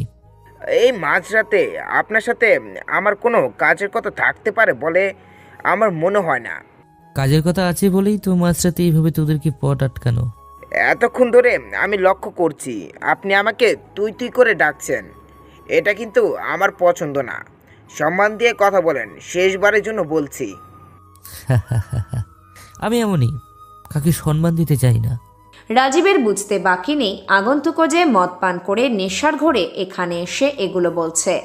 সে সময় নষ্ট না করে তার বাইকের দিকে চলে যাচ্ছিল, তখনই পিছন থেকে আগন্তুক বলে ওঠে, আমি বেশি কিছু জানতে চাই না, শুধু এটাই জানতে চাই যে পিয়ার খুন কে করেছে। রাজীব হঠাৎ আগন্তুকের মুখ থেকে এমন কথা শুনে কিছুক্ষণের জন্য স্থির হয়ে দাঁড়িয়ে যায়, কিন্তু সে কিছু একটা ভেবে দ্রুত গতিতে গিয়ে বাইকে বসে। পিছনে সাকিন আর নাসির বসার আগেই আগন্তুক তার হাতে থাকা পিস্তলের একটা বুলেট তাদের বাইকের সামনের চাকার উদ্দেশ্যে মারে। সাথে সাথে বাইকের চাকা লিক হয়ে যায়। সাকিন এবারে বেশ রেগে গিয়েছে। সে দৌড়ে গিয়ে আগন্তুকের কলার চেপে ধরে। আগন্তুক মুচকি হাসে। কি চাই তোর? তাড়াতাড়ি বল। এটাই, যে পিয়ার খুন কে করেছে। তোর কি মনে হয় আমরা পুলিশের লোক? প্রিয়ার খুন কে করেছে এটা আমরা কিভাবে বলবো? আর প্রিয়াকে সেটা তো বল। তোদের সকলের ভাবি ছিল। আরে আমাদের কারো বড় ভাই নেই, আর ভাবি কোথা থেকে আসবে? শালা তুই কি পাগল? মাঝরাতে এসে এগুলো বলছিস? পিছন থেকে রাজীব বলে, সাকিন চলে আয়, ওই শালা পাগল নয়, মদ পান করে মাতাল হয়ে গেছে। ওর সাথে কথা বলা মানে সময় নষ্ট করা। চলে আয়। মদ খেলে আমার নেশা হয় না, আমি সুস্থ জ্ঞানে বলছি। তোদের সাথে কিছুক্ষণ গল্প করব, তারপর চলে যাব। এত রাতে তোর সাথে রাস্তার কুকুরও গল্প করবে না। রাতের আগন্তুক শুধু রাতের আধারে গল্প করার জন্যই আসে। দিনের বেলা তাদের অস্তিত্ব থাকলেও মানুষের ফিরে চেনা যায় না। ভাই তুই রাস্তা থেকে বাইকটা সরিয়ে অন্য জায়গায় নিয়ে যা। তুই কালকে সকালে এসে আমাদের সাথে গল্প করছিস। আগন্তুক তার চোখ জোড়া কিছু মুহূর্তের জন্য বন্ধ করে বাইক থেকে নেমে দাঁড়ায়। হারিয়ে যাওয়া মুহূর্তগুলো সে ভীষণ মিস করছে। সে টিপটিপ করে সামনে তাকায়। সাকিন তার থেকে কিছু দূরে দাঁড়িয়ে আছে। রাজীব ও নাসির বাইকের পাশেই।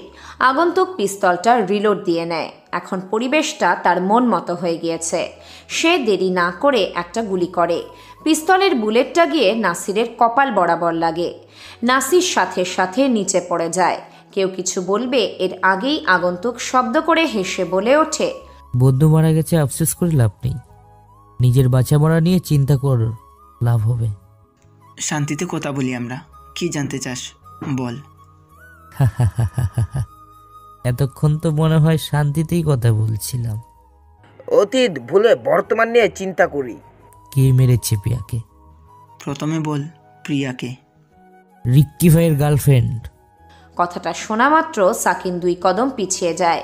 সে ঘাড় ঘুরিয়ে রাজীবের দিকে তাকায়। রাজীবের পা থরথর করে কাঁপছে। সাকিন একটা ঢোক গিলে আগন্তুকের দিকে তাকায়। আগন্তুক ভয়ঙ্কর দৃষ্টিতে দুজনের দিকে তাকিয়ে আছে। উত্তরের অপেক্ষায় তার চোখ এরূপ পরিণত হয়েছে। রিক্কি ভাইকে তা তো চিনি না। পিস্তলের বুলেট খরচ হলেই বুঝতে পারবি রিক্কি ভাইকে। সেই দিন রাতে আমি আর রাজীব প্রিয়া ম্যাডামকে ওনার বাসায় পৌঁছে দিতে যাই।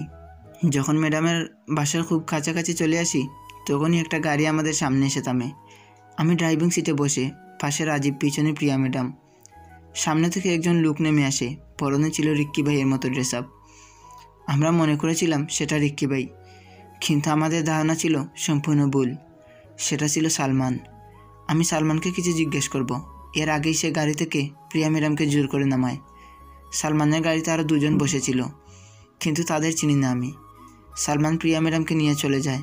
সাকিন কথাগুলো বলে থামে। সাথে সাথে আগন্তুক .38 রিভলভারটা দিয়ে সাকিনের বাম পায়ে গুলি করে। সাকিন নিচে পড়ে যায়। বাম পা থেকে তাজা রক্তগুলো মাটিতে ছড়িয়ে পড়ছে। সে পা চেপে ধরে। রাজীব তাকে সাহায্য করার জন্য এগিয়ে আসে। আগন্তুকের পিস্তল থেকে আরেকটা বুলেট বের হয়। এবারে কারো শরীরে লাগে না। রাজীবের সামনে বুলেট বিকর্ষিত হয়। পরিবেশটা এখন বেশ শান্ত। চারপাশে নীরবতা বিদ্যমান। দূরের কুকুরগুলো ঘেউ ঘেউ করে তাদের সঙ্গীদের ডাকছে। ল্যাম্পপোস্টের ঘোলাটে আলোয় চারিপাশ ভরে গিয়েছে। রাজীবদের পাশে থাকা ল্যাম্পপোস্ট থেকে এতক্ষণ আলো আসছিল না, কিন্তু হঠাৎ করেই জ্বলে উঠেছে। রাজীব আগন্তুকের দিকে তাকায়। এখন তার চেহারাটা বেশ ভালো করেই দেখা যাচ্ছে, কিন্তু রাজীব চেনে না কে এই আগন্তুক। হয়তো সে রক্তের খেলায় নিমজ্জিত, যার কারণে তার চেহারাটা এত ভয়ঙ্কর। কারো মুখে কোনো কথা নেই, শুধু সাকিনের মুখ থেকে ব্যথা রিয়েলাইজ করার শব্দ আসছে। আগন্তুক এবারে চিৎকার দিয়ে বলে, কেন তোরা সবাই মিলে পিয়ার মতো এত ভালো মেয়ের সাথে এমন করছিস? কি ক্ষতি করেছিল বল আমাকে। রাজীব ভয়ে ভয়ে বলতে থাকে, খুব বড় একটা গ্যাং ছিল। তাদের লিডার মন্ত্রী মুরাদ হাসান সালমানকে বলেছে রিক্কি ভাইয়ের গার্লফ্রেন্ডের প্রিয়াকে যদি এক রাতের জন্য তার বিছানা নিয়ে আসতে পারে তাহলে তাকে ক্ষমতা, টাকা সব দিবে। সে লোভে সালমান 1 মাস ধরে প্ল্যানটা করে, আর ওই দিন আমাদের হাতে সুযোগ চলে আসে আর আমরা প্রিয়া ম্যাডামকে কিডন্যাপ করে মুরাদের হাতে তুলে দিই। সে কথা মতো আমাদের টাকা, ক্ষমতা দুটোই দেয়। মুরাদের কাজ শেষ হওয়ার পর ম্যাডামকে আমাদের হাতে তুলে দেয়। আমরা নেশায় পড়ে দ্বিতীয়বারের ওনাকে দর্শন করি। তিনি এগুলো সহ্য করতে না পেরে মারা যায়। তারপর আগন্তুক প্রিয়ার নামে এগুলো শুনতে না পেরে রাজীবের হাঁটুতে গুলি করে। রাজীব জানে এখন তার মৃত্যু অনিবার্য, তাই সে তার পিছন থেকে পিস্তলটা বের করে আগন্তুকের উদ্দেশ্যে গুলি চালাবে। এর আগেই আগন্তুক রাজীবের বুকে 4টা গুলি করে। 100 ডিগ্রি সেন্টিগ্রেড তাপমাত্রার বুলেট রাজীবের বুকটা ঝাঁঝরা করে ফেলে। সে নিস্তেজ হয়ে নিচে পড়ে যায়। তার মুখ দিয়ে শেষে একটাই কথা বের হয়, সাকিন, এখান থেকে পালিয়ে যা যে কোনো উপায়ে। ও তোকে মেরে দিবে। চলে যা, তুই চলে যা। সাকিন এবারে খোঁড়াতে খোঁড়াতে আগন্তুকের পায়ে পড়ে যায়। সে অঝরে কান্না করতে করতে বলে, না ভাই, জানি না কি আপনি আমাদের সাথে এমন করছেন কেন? সবাইকে মেরে দিয়েছেন আপনি। আমি আপনার কোনো ক্ষতি করিনি, দয়া করে আমাকে ছেড়ে দিন। সেদিন রাতে তোদের কাছেও তো পিয়ার জীবন ভিক্ষা চেয়েছিল, ছেড়ে দিয়েছিলি তাকে। জানোয়ারের মতো করে তার দেহটা হরণ করেছিলি। মনে পড়েছে কি সেদিনের কথা? ভাই, ভুল হয়ে গেছে, অনেক বড় ভুল। আর জীবনে এমন হবে না আমার দ্বারা। তোদের সাথে আরো 2 জন ছিল, একজন সাব্বির, আর একজন কে ছিল সেটা বল, তাহলে মাফ করে দেবো তোকে। সাকিন চুপ হয়ে যায়। তার কান্নার গতি কমে গিয়েছে। আগন্তুক সাকিনের কপাল বরাবর রিভলভারটা তাক করে। সময়ের অপেক্ষা মাত্র। ট্রিগারে চাপ দিলেই গরম বুলেট সাকিনের কপাল ভেদ করে পিছন দিয়ে বেরিয়ে যাবে। সাকিন সময় নষ্ট না করে হুট করে আগন্তুকের পাটায় হ্যাঁচকা টান মারে। আগন্তুক নিজেকে সামলাতে না পেরে উল্টো হয়ে নিচে পড়ে যায়। তার মাথা থেকে লম্বা ফেল্টের টুপিটা খুলে যায়।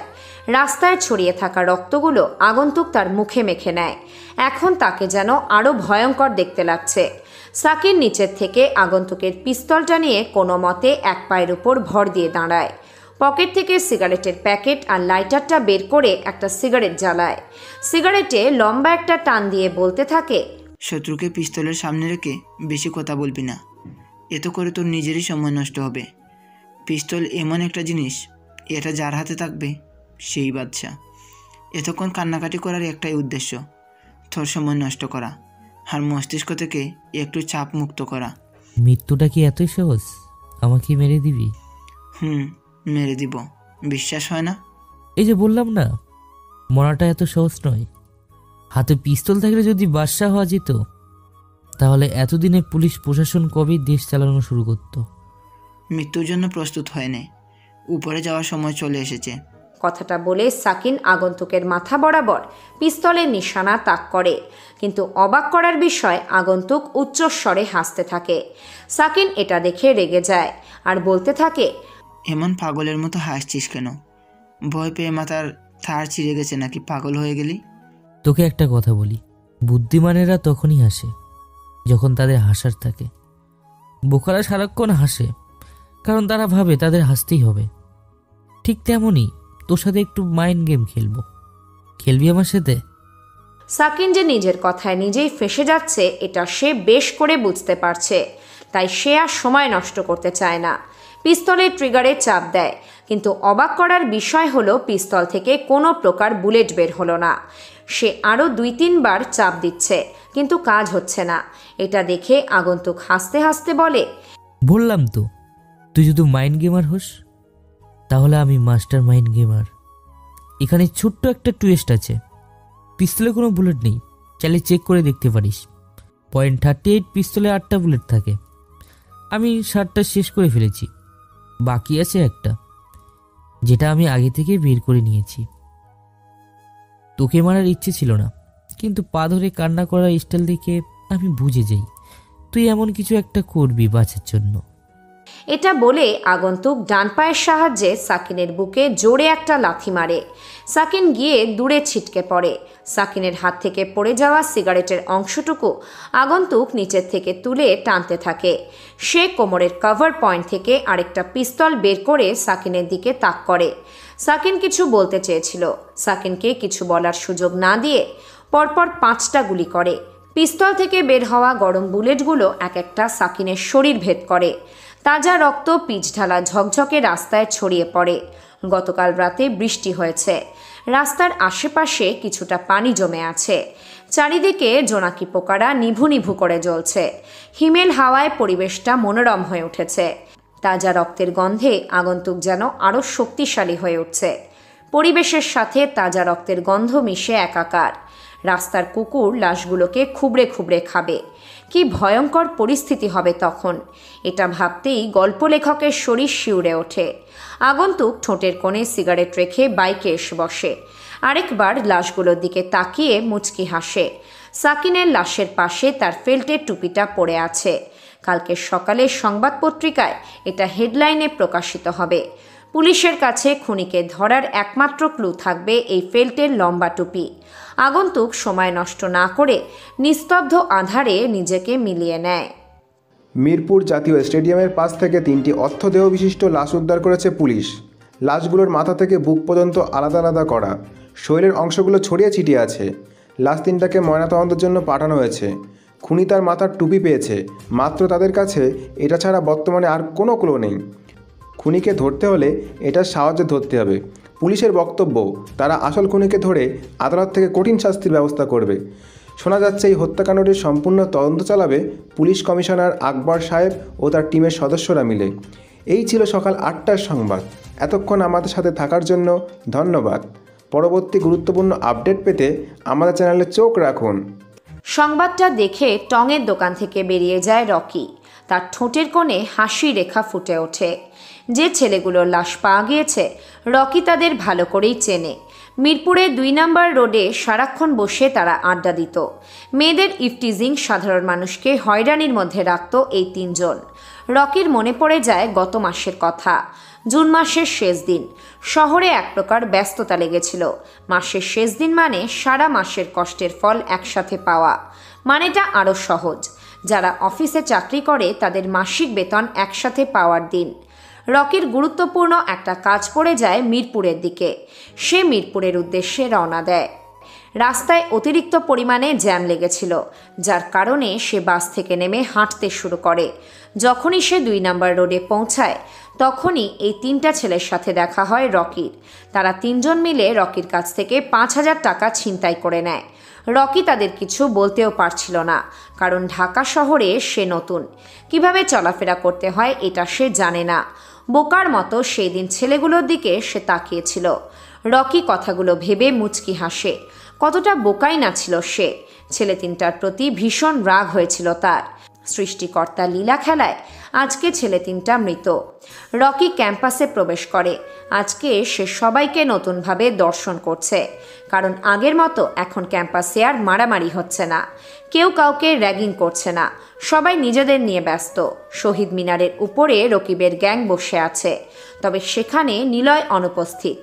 গাছ চত্বরে নেহাসহ তার সকল বান্ধবীরা বসে আড্ডা দিচ্ছে। কিন্তু অবাক করার বিষয় হচ্ছে আজকে সেখানে শ্রাবণী নেই। রকি মাথাটা নিচু করে শহীদ মিনারের সামনে দিয়ে চলে যাচ্ছে। ক্যাম্পাসের কম বেশি সবারই মুখে গতকাল রাতে সেই 3টা ছেলের খুন হওয়ার ব্যাপারের কথাই শোনা যাচ্ছে। রকির মনে এক প্রকার শান্তি বয়ে যায়, কারণ আজকে তাকে নিয়ে মজা করার মতো কেউ নেই। বেঁচে গেছে সে একদিনের জন্য হলেও। রকি চলে যায় ক্লাস করতে। এই ছেলে, ক্লাসে মনোযোগ না দিয়ে বাইরের দিকে কি দেখছিস? রকি ক্লাসে মনোযোগ না দিয়ে বাহিরের দিকে তাকিয়ে ব্যস্ত ঢাকা শহরের সামান্য অবস্থা পরিদর্শন করছিল। সরকার রাজধানীটা আগের থেকে বেশ উন্নত করেছে। রকির ক্লাসরুমটা রাস্তার একেবারে পাশে। এখান থেকে স্পষ্টভাবে রাস্তায় ঘটে যাওয়া ঘটনাগুলো দেখা যায়। সিগন্যাল পড়েছে, গাড়িগুলো স্থির হয়ে দাঁড়িয়ে আছে। হাত নেই পা নেই এমন ধরনের ভিক্ষুকরা টাকার জন্য গাড়িতে গাড়িতে গিয়ে ধাক্কা দিচ্ছে। কেউ তাদের ডাকে সাড়া দিয়ে 5-10 টাকা বের করে দিচ্ছে, আবার কেউ তাদের গালি দিয়ে কথা বলছে। অল্প বয়সের কিছু ছেলে মেয়ে ফুল বিক্রি করার জন্য এক গাড়ি থেকে অন্য গাড়িতে ধাক্কা দিচ্ছে। কেউ নিচ্ছে, আবার কেউ নিচ্ছে না। রকি বিষয়টা বেশ উপভোগ করছে ক্লাসে বসে, কিন্তু একটা দৃশ্য দেখে তার মাথায় রাগ চেপে যায়। একজন বৃদ্ধ ভিক্ষুক লাঠিতে ভর দিয়ে কালো কালারের একটা দামি গাড়িতে ধাক্কা দিচ্ছে। সিগন্যালে দাঁড়িয়ে থাকা সবচেয়ে দামি গাড়ি এটাই। সবার নজর এই গাড়ির দিকে। বৃদ্ধ লোকটা এখনো হাত পেতে আছে। কিছুক্ষণ পর গাড়ির কাঁচটা নামিয়ে একটা ছেলে মাথাটা বের করে। বয়স তার বেশি হবে না, 24-25 হবে। সে বৃদ্ধ ভিক্ষুকের গালে কষে একটা চড় মারে। বৃদ্ধ লোকটা নিজেকে সামলাতে না পেরে নিচে পড়ে যায়, কিন্তু কেউ ছেলেটাকে কিছু বলছে না, কারণ ছেলেটা তথ্যমন্ত্রীর ছেলে। বৃদ্ধ লোকটাকে কেউ তুলতে সাহায্য করছে না। রকির কিছুক্ষণের জন্য মনে হলো এই শহরটাকে ধ্বংস করে দিতে, কিন্তু তার তো সেই উপায় নেই। আজাদ স্যারের কথা শুনে রকির হুঁশ আসে। রকি মাথাটা নিচু করে দাঁড়িয়ে আছে। তোমার এই অবস্থা কেন? কি পোশাক পরে এসেছো ভার্সিটিতে? তোমার ক্লাসে অন্যান্য স্টুডেন্টদের দেখেছো কত পরিপাটি হয়ে আছে, কিন্তু তুমি এত অপরিষ্কার থাকো কিভাবে? রকি আশেপাশে তাকায়। উপস্থিত সকল স্টুডেন্ট তার দিকে হাসি মাখা দৃষ্টিতে তাকিয়ে আছে। এগুলো শুনতে আর দেখতে দেখতে রকির অভ্যাস হয়ে গিয়েছে, তাই সে মুচকি হেসে স্যারকে উদ্দেশ্য করে বলে, স্যার, আমরা শিক্ষা অর্জনের জন্য এসেছি। কে কি পোশাক পরেছে সেটা দেখার বিষয় না এখানে। শিক্ষা অর্জন করাটাই আমাদের লক্ষ্য। ভালো পোশাক পরে স্টাইল করে আসলে কি তার জ্ঞান বেড়ে যায়? পড়াশোনার সাথে পোশাকের কোনো উল্লেখযোগ্য কারণ আমি দেখছি না। যার যেমন সামর্থ্য আছে সে তেমনই পোশাক পরে আসবে, এটাই স্বাভাবিক। অন্যান্য স্টুডেন্টের মতো আমার সামর্থ্য নেই, তাই আমি ভালো পোশাক পরতে পারি না। স্যার, সৃষ্টিকর্তা সবাইকে একই রকম দেখতে সৃষ্টি করেনি। একজনকে কালো, একজনকে সাদা। সাদা কালোর মধ্যে যেমন ভেদাভেদ আছে, ঠিক তেমনি ধনী গরিবের মধ্যেও ভেদাভেদ আছে। দুজনের চলাফেরার স্টাইল দুই ধরনের। আমি এতটুকুই বলবো যে আমি নিজেকে নিয়ে গর্ব করতে পারি। রকি কথাগুলো বলে বেঞ্চের উপর থেকে ব্যাগটা নিয়ে স্যারের অনুমতি ছাড়া বেরিয়ে যায় ক্লাস থেকে। দুপুর শেষ হয়ে বিকেল নেমে এসেছে। আকরাম সাহেব তার নিজের কেবিন থেকে এক মুহূর্তের জন্য বের হয়নি। একা একা কেসের সম্বন্ধে ভেবে যাচ্ছে। শহরে কি হচ্ছে এগুলো কিছুই বুঝতে পারছেন না তিনি। এখনো পর্যন্ত যতগুলো খুন হয়েছে সবগুলোই রাতে। হিসেবটা ঠিক মিলাতে পারছেন না তিনি। আগের কেসগুলোতে খুনি খুন করে কোনো প্রমাণ রেখে যায়নি, কিন্তু এবার সে ক্লু হিসাবে একটা ফেল্টের টুপি রেখে গেছে। আগের খুনগুলোর সাথে এই 3টা খুনের ধরন একই, কিন্তু খুনি ভিন্নজন। কে সে? রিক্কি ভাই? স্যার, ওই 3টি লাশের ফরেনসিক রিপোর্ট চলে এসেছে, আপনি যদি একটু দেখতেন। হঠাৎ কারো গলার স্বর শুনতে পেয়ে আকরাম সাহেবের ধ্যান ভাঙে। তিনি পিছনে ফিরে তাকান। আলভি সিভিল ড্রেস পরে হাতে রিপোর্টের ফাইল নিয়ে দাঁড়িয়ে আছে। আকরাম সাহেব সরু চোখে দৃষ্টি ফেলে আলভির সামনে গিয়ে তার হাত থেকে রিপোর্টটা নিয়ে দেখতে থাকে। কিছুক্ষণ রিপোর্ট দেখে তিনি ফাইলটা টেবিলের উপর ফেলে দেন। ফাইলে কি আসছে? তুমি কি এটা দেখেছো? হাতে রিপোর্ট পাওয়া মাত্র আমি দেখে নিয়েছি। গুড। তাহলে এখন আমাকে ব্যাখ্যা করো যে তাদের 3 জনের খুন কিভাবে হয়েছে। স্যার, খুনি একজন, সে 3 জনকে একা মেরেছে। কিভাবে বুঝলে যে খুনি একজন? 3 জনের দেহ থেকে .38 পিস্তলের বুলেট পাওয়া গেছে। অনেকজন মিলে যদি খুন করতো তাহলে তাদের কাছে ভিন্ন পিস্তল থাকতো, আর .38 পিস্তলটা সাধারণ মাস্তানের কাছে থাকবে না। যে খুন করেছে সে নিশ্চয়ই ক্ষমতাবান কোনো লোক, যেটা আমার কাছে মনে হয়। খুনি কি কোনো প্রকার সাইকো? বলতে গেলে তো তেমনই। যেমন? স্যার, আপনি লক্ষ্য করেছেন যে লাশ 3টার কী অবস্থা হয়েছে? দেহ থেকে তাদের অঙ্গগুলো ধারালো অস্ত্র দিয়ে কেটে ফেলা হয়েছে। আর সবচেয়ে অবাক করার বিষয় হচ্ছে খুনি খুন করার পর লাশের দেহ থেকে তাদের পুরুষ লিঙ্গ কেটে ফেলেছে। আমার মনে হয় খুনি নিশ্চয়ই সাইকো। আকরাম সাহেব একটা সিগারেট জ্বালান। রিপোর্টটা আরেকবার দেখে নেন তিনি। চোখ ফিরিয়ে আলভির দিকে তাকাতেই আলভি চোখ নিচু করে নেয়। আকরাম সাহেব মুচকি হাসেন। আলভি, তুমি কি জানো আমাদের ডিপার্টমেন্টের একজন অফিসার খুনিকে খুব ভালো করে চিনে? মানে কে এসে? আমার তো মনে হয় সেটা তুমি। কি? আমি? কি বলছেন স্যার আপনি? আকরাম সাহেব উচ্চস্বরে হাসতে থাকেন আলভির রিয়াকশন দেখে। আলভির কপালে ছিটে ফোটা ঘামের পরিমাণ দেখা যায়। আকরাম সাহেব টেবিলের উপর থেকে দুটো টিস্যু পেপার আলভির দিকে এগিয়ে দেন। আলভি শুধু বোকার মতো চেয়ে সেটা নিয়ে কপালের ঘাম মুছে নেয়। পুলিশের চোখ কিন্তু সবচেয়ে খারাপ চোখ বলতে পারো। বুঝিনি স্যার। যাকে তাকে সন্দেহ করে বসে, এখন যেমন তোমাকে সন্দেহ করে বসেছে। আমি খুনিকে চিনে থাকলে এতক্ষণ সে 14 শিকের ভেতরে থাকতো। আমি জানি তোমার সাথে খুনির কোনো যোগাযোগ নেই। স্যার, আপনাকে একটা কথা বলতে ভুলে গেছি। কোনটা? সব কথাই তো বললে। লাশগুলোর পাশে যে টুপিটা পাওয়া গেছে তার মধ্যে একটা চুল পাওয়া গেছে। সেটা ডিএনএ টেস্টের জন্য পাঠিয়ে দিয়েছো? কিছুক্ষণের মধ্যে রিপোর্টটা চলে আসবে। খুনির ডিএনএর সাথে আমাদের থানার ক্রিমিনাল হিস্ট্রি মিলিয়ে দেখবে কার সাথে মিলে। ইয়েস স্যার, আমি যাচ্ছি রিপোর্টটা নিয়ে আসার জন্য। আলভি বেরিয়ে যায় আকরাম সাহেবের কেবিন থেকে। আকরাম সাহেব নিজেও বেরিয়ে যান। শহরটা পরিচিত হলে অপরিচিত তাদের জন্য যারা বোকা। এই পৃথিবীতে কাউকে ছেড়ে দেওয়া ঠিক আছে, কিন্তু ছাড় দেওয়া ঠিক নয়। ব্যস্ত শহরে মানুষ খুন হয়ে যাওয়া এটা যেন জনগণের কাছে সাধারণ কিছু, যেখানে সেখানে হত্যাতাণ্ডব চলছে। পুলিশ কোনো প্রকার অ্যাকশন নেওয়ার আগেই উপর থেকে নিষেধ জারি চলে আসে। বর্তমানে এই দুনিয়াতে যার টাকা আছে তার সব কিছু আছে। টাকার কাছে ক্ষমতা বিক্রি হয়ে যায়, কিন্তু টাকা ক্ষমতার সামনে বিক্রি হয় না। কি যুগ এসে পড়েছে, কেউ কারো সাহায্যে এগিয়ে আসে না। কথাগুলো ভাবছেন আর এক মনে সিগারেট টেনে যাচ্ছেন আকরাম সাহেব। পাশে বসে কনস্টেবল লতিফ মিয়া ড্রাইভিং করছে। স্যার, 3 রাস্তার মোড়ে চলে এসেছি, এখন কোথায় যাব? নেহার ক্যাম্পাসের দিকে যাওয়া যাক। স্যার, নেহা মামুনি কি এখান থেকে বাসায় নিয়ে যাবেন সরাসরি? হ্যাঁ, আর এমনিতেই আজকে সন্ধ্যায় একটা অনুষ্ঠান আছে, তাই এখনই নেহাকে বাসায় নিয়ে যাব। শহরের অবস্থা এখন বেশি একটা ভালো না। স্যার, একটা কথা বলতে পারি আপনাকে, যদি আপনি কিছু মনে না করেন তাহলে? কি ব্যাপার লতিফ মিয়া, আগে তো কখনো আমাকে এইভাবে বলতো না, আজকে হঠাৎ এভাবে বলার কারণ কি? নতুন জয়েন হওয়া আলভি স্যারকে আমার কাছে বেশি একটা সুবিধার মনে হচ্ছে না। আকরাম সাহেব হাসে, সেই হাসি যেটা রহস্যে ভরা। লতিফ মিয়া সামনের দিকে তাকিয়ে গাড়ি চালাচ্ছে। আকরাম সাহেব হাতে থাকা সিগারেটের অর্ধপোড়া অংশটা চলন্ত গাড়ির নিচে ফেলে দেয়। লতিফ মিয়া ব্রেক কষে। হঠাৎ করেই চলন্ত গাড়িটা থেমে যায়। গাড়ি থেকে আকরাম সাহেব এবং লতিফ নামে। তাদের থেকে কিছু দূরে একটা ভার্সিটি পড়ুয়া ছেলে পথ শিশুদের সাথে রাস্তার পাশে বসে হাসাহাসি করছে। পাশেই নেহার ক্যাম্পাস। আকরাম সাহেবের কাছে ছেলেটার আচরণ পছন্দ হয়। তিনি অন্য কিছু চিন্তা বাদ দিয়ে ছেলেটার দিকে এগিয়ে যান। তার পিছন পিছন লতিফ মিয়া। স্যার, ছেলেটাকে আমি চিনি। দাঁড়িয়ে যান আকরাম সাহেব। তিনি ঘাড় ঘুরিয়ে লতিফের দিকে প্রশ্নবোধক দৃষ্টিতে তাকান। লতিফ মুচকি হেসে জবাব দেয়, ছেলেটার নাম রকি, নেহার সাথে পড়াশোনা করে। তবে সে অনেক গরিব, কিন্তু ব্যবহার অনেক ভালো। তুমি ছেলেটাকে কীভাবে চিনো? থানায় এসেছিল। থানায় আসার কারণ?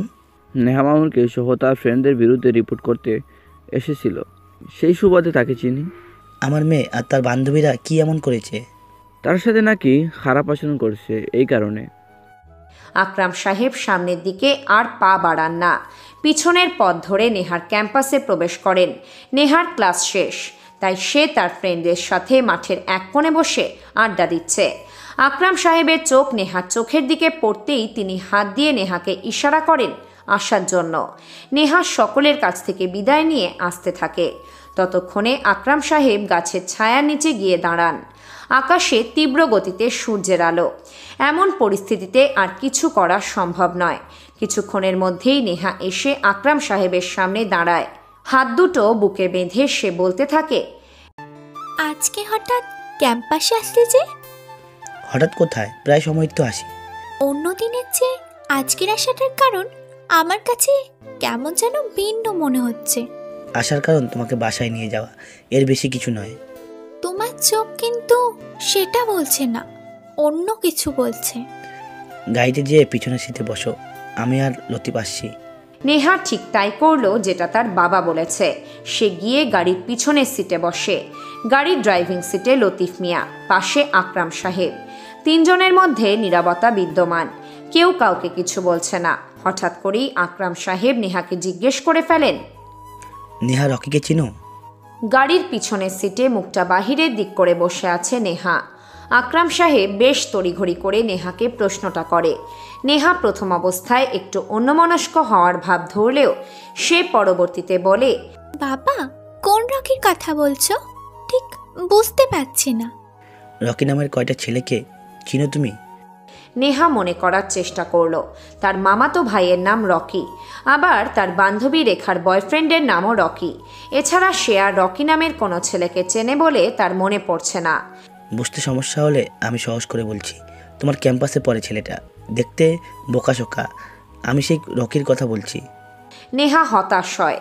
তার বাবা রকিকে চেনে কিভাবে সে এটাই বুঝতে পারছে না। কি হলো, চেনো না তাকে? চিনি বলতে তার সাথে তেমন একটা কথা হয় না। কালকে থেকে রকির সাথে আর মজা করবে না। বাবা আমি ওর সাথে মজা করি না তো। সেটা তো আমি বেশ ভালোই জানি। মজা করছো বলেই তো সে থানায় গিয়েছিল। আর হবে না বাবা। মনে থাকে যেন আজকের কথাটা। নেহার ভীষণ রাগ লাগছে রকির উপর। ছেলেটাকে যতটা সহজ সরল মনে করেছে সে ততটা সহজ সরল নয়। সাধারণত ক্যাম্পাসে তাকে নিয়ে মজা করেছে বলে সে গিয়ে থানায় বিচার দিয়ে এসেছে। এমন ছেলে নেহা আজ পর্যন্ত দুটো দেখেনি। নেহার কাছে একটা ব্যাপার খটকা লাগে, যে রকি কিভাবে তার বাবাকে চেনে। সেটা তো রকিকে জিজ্ঞেস করলেই জানা যাবে। লতিফ মিয়া দ্বিতীয়বারের মতো গাড়ির ব্রেক কষে। আকরাম সাহেব কেসের ব্যাপারে চিন্তা করছিলেন। হঠাৎ গাড়ি থামায় তিনি হালকা ঝুঁকে যান। নিজেকে ঠিক করে তিনি সরল দৃষ্টিতে লতিফ মিয়ার দিকে তাকান। নেহারও একই অবস্থা। রকিকে নিয়ে ভাবছে সে, কিন্তু কেন? স্যার, আপনি এইভাবে আমার দিকে তাকালে ভীষণ ভয় লাগে। হঠাৎ গাড়ি থামালে যে? স্যার, বাসায় চলে এসেছি আমরা। আকরাম সাহেব বাম পাশে তাকায়। ওনার নিজের বাসা এটা, কিন্তু আজকে কেমন যেন পরিবেশটা পরিবর্তন মনে হচ্ছে। কিসের যেন অভাব। তিনি এত কিছু না ভেবে গাড়ি থেকে নামেন। লতিফ আর নেহাও একই সাথে নামে। নেহা তার বাবার সাথে কোনো কথা না বলে দ্রুত গতিতে পা চালিয়ে বাসার ভিতর চলে আসে। নেহা লক্ষ্য করলো কেউ একজন সোফায় বসে টিভি দেখছে। সোফায় যে বসে আছে তার পিছনের মাথা ছাড়া অন্য কিছু দেখা যাচ্ছে না। নেহার এমনিতেই রাগ চেপে আছে মাথায়, তার উপর কোনো অচেনা ব্যক্তি বসে বসে টিভি দেখছে। নেহা লোকটার দিকে এগিয়ে যায়। সে যখন লোকটার সামনে গিয়ে দাঁড়ায় সাথে সাথে লোকটা দাঁড়িয়ে যায়। নেহা দেখলো তার সামনে পুলিশের ইউনিফর্ম পরিধান করা সদ্য একটা পুলিশ অফিসার দাঁড়িয়ে আছে। এই যে মিস্টার, কে আপনি? পুলিশ অফিসার কিছু বলতে যাবে এর আগেই পাশ থেকে একজন বলে ওঠে, নেহা আমি বলছি, এটা কে? নেহা পাশ ফিরে তাকায়। তার বাবা আকরাম সাহেব যে এই কথাটা বলেছে এখানে কোনো প্রকার সন্দেহ নেই। তিনি হেঁটে এসে দুজনের মাঝ বরাবর দাঁড়ান। একটা মুচকি হাসি দিয়ে বলতে শুরু করেন, নেহা তোমার সামনে যে দাঁড়িয়ে আছে তার নাম হচ্ছে আলভি। আমাদের ডিপার্টমেন্টে নতুন জয়েন হয়েছে। আর আলভি এ হচ্ছে আমার একমাত্র মেয়ে নেহা চৌধুরী। আলভি ঠোঁটের কোণে হাসি রেখা ঝুলিয়ে হ্যালো বলে নেহার দিকে তার ডান হাতটা বাড়িয়ে দেয়। নেহা তার চোখ মুখ কালো করে ফেলে। সে যেন আলভির কারণে বিরক্ত হচ্ছে। তবুও সে তার বাবার সম্মান রক্ষার্থে আলভিকে ছোট করে একটা সালাম দিয়ে জায়গাটা ত্যাগ করে। আলভি হতবাক হয় নেহার কাণ্ড দেখে। আকরাম সাহেব সোফায় বসতে বসতে বলে, আলভি মনে কিছু করো না, আমার মেয়েটা এমনই। স্যার, আমি কিছু মনে করিনি। কাজের কথায় আসি, ডিএনএ টেস্টের সাথে কারো মিল পাওয়া গেছে? স্যার, আমাদের ক্রিমিনাল হিস্ট্রিতে কারোর সাথে ডিএনএ ম্যাচ হয়নি। খুনির বয়স কেমন হতে পারে এটা কি জানা গেছে? স্যার, লাশগুলোর পাশ থেকে টুপির ভেতরে যে চুলটা আমরা সংরক্ষণ করেছি এটা যে খুনির চুল হতে পারে তা কিন্তু নয়। হয়তো বা যারা খুন হয়েছে তাদের মধ্যে কারো। রাইট, কিন্তু কথাটা চিন্তা আমরা নয়, খুনি করবে। সে ভুল করে টুপিটা ফেলে গেছে। এখন হয়তো সে ভাবছে লাশের পাশে টুপি রেখে পুলিশ ধরে নেবে। টুপিটা খুন হওয়া ছেলেগুলোর মধ্যে থেকে একজনের। খুনি এখানেই সবচেয়ে বড় ভুল করেছে, টুপিটা ফেলে দিয়ে। স্যার, আমার হাতে যখন চুলের ডিএনএ টেস্টের রিপোর্ট এসেছে, তারপরে জানতে পেরেছি যে খুনির চুলের বয়স প্রায় 26 থেকে 28-এর ভেতরে। তার মানে খুনি যুবক? কথাটা বলে আকরাম সাহেব টি টেবিলের উপর থেকে টিভির রিমোটটা নিয়ে খবরের একটা চ্যানেলে এনে থামায়। সব চ্যানেলে একটাই খবর চলছে, খুনিকে খুনিকে। জনগণের একটাই দাবি, পুলিশ কিছু করতে পারছে না। শহরের জনগণ এখন জীবন নিয়ে শঙ্কায় আছে। কখন জানি ভয়ঙ্কর মৃত্যু এসে তাদের উপর ঝাঁপিয়ে পড়ে। আলভির কাছে বিষয়টা খারাপ লাগছে। পুলিশ হয়ে সে কিছুই করতে পারছে না শহরের জনগণের জন্য। আলভি বসা থেকে উঠে দাঁড়ায়। আকরাম সাহেবের দৃষ্টি তখন টিভি থেকে আলভির দিকে। আলভির ঠিক পিছনে সিঁড়ির কোণে দাঁড়িয়ে আছে নেহা। আকরাম সাহেব শুকনো কণ্ঠে বলে ওঠে, কোথায় যাওয়ার জন্য উঠে দাঁড়ালে? সে রক্তের খেলায় মেতে উঠেছে, এটাই সুযোগ তাকে শেষ করার। কাকে শেষ করার কথা বলছো তুমি? সেটা সময় হলে ঠিকই দেখতে পারবেন স্যার। কতদিন অপেক্ষা করতে হবে? সঠিক সময় আসার অপেক্ষা। আকরাম সাহেবের মুখের উপর কথাটা ছুঁড়ে আলভি বেরিয়ে যায়। আকরাম সাহেব আলভির রাগ দেখে মুচকি হাসে। টেবিলের উপর এখনও রিপোর্টটা পড়ে আছে। তিনি সেটা ভালো করে দেখে নেন আরেকবার। সন্ধ্যা 7টা। রকি দাঁড়িয়ে আছে হুমায়ুন সাহেবের মস্ত বড় দালানের সামনে। বাসাটা অনেক সুন্দর করে সাজানো হয়েছে, রং বেরঙের লাইট। আশেপাশে ছোট বাচ্চারা নিজেদের মতো করে খেলা করছে। রকি চমকিত। হুমায়ুন সাহেব তার মেয়ের বিয়ে দিচ্ছে নাকি বার্থডে সেলিব্রেট করার আয়োজন করছে বুঝতে পারছে না। ধনী ব্যক্তির মেয়ে, তার জন্মদিন, সেহেতু এই সাজানোটা কিছুই না তাদের জন্য। রকির হাতে বার্থডে গিফট। ভিতরে কি আছে সেটা রকি নিজেই ভালো জানে। শোনা গেছে বার্থডে গিফট নাকি একা একা দেখতে হয়, নয়তো তার মজা থাকে না।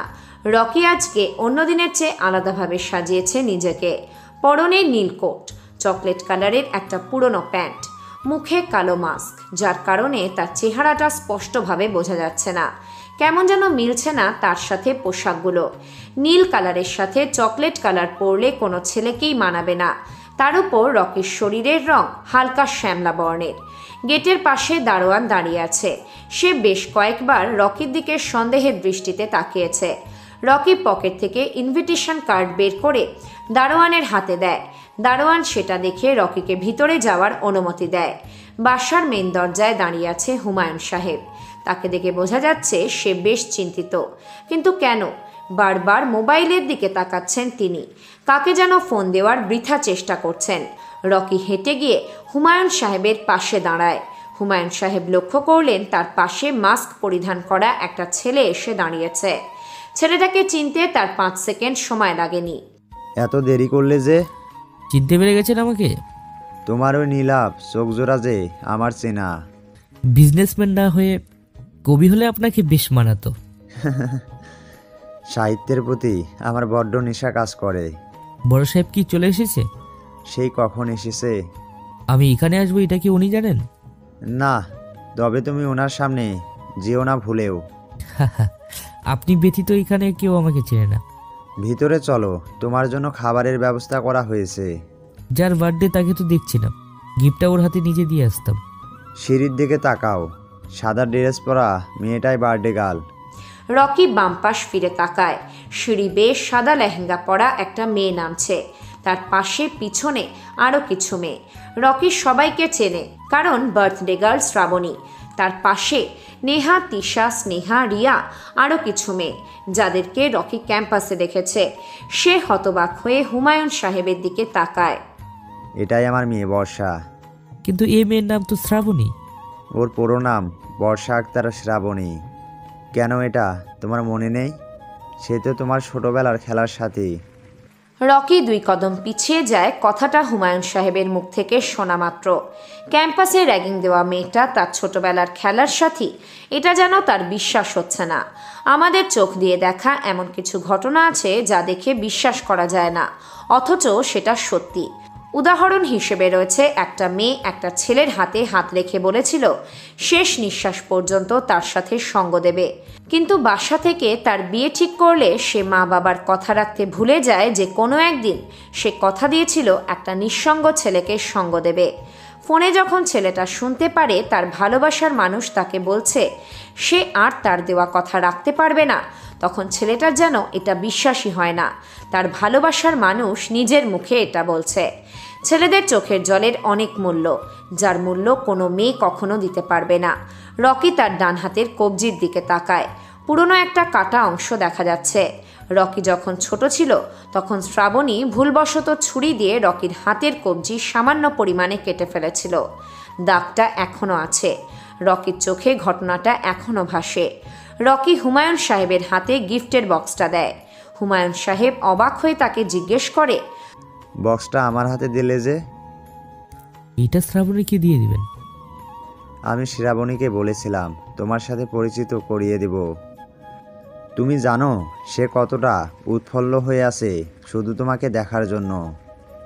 আজ কত বছর পর তোমার সাথে দেখা হবে তার। তুমি নিজে গিয়ে গিফটটা তাকে দিবে। আজ নয়, অন্য কোনো একদিন রহস্যময় জায়গায় তার সাথে পরিচয় হবে।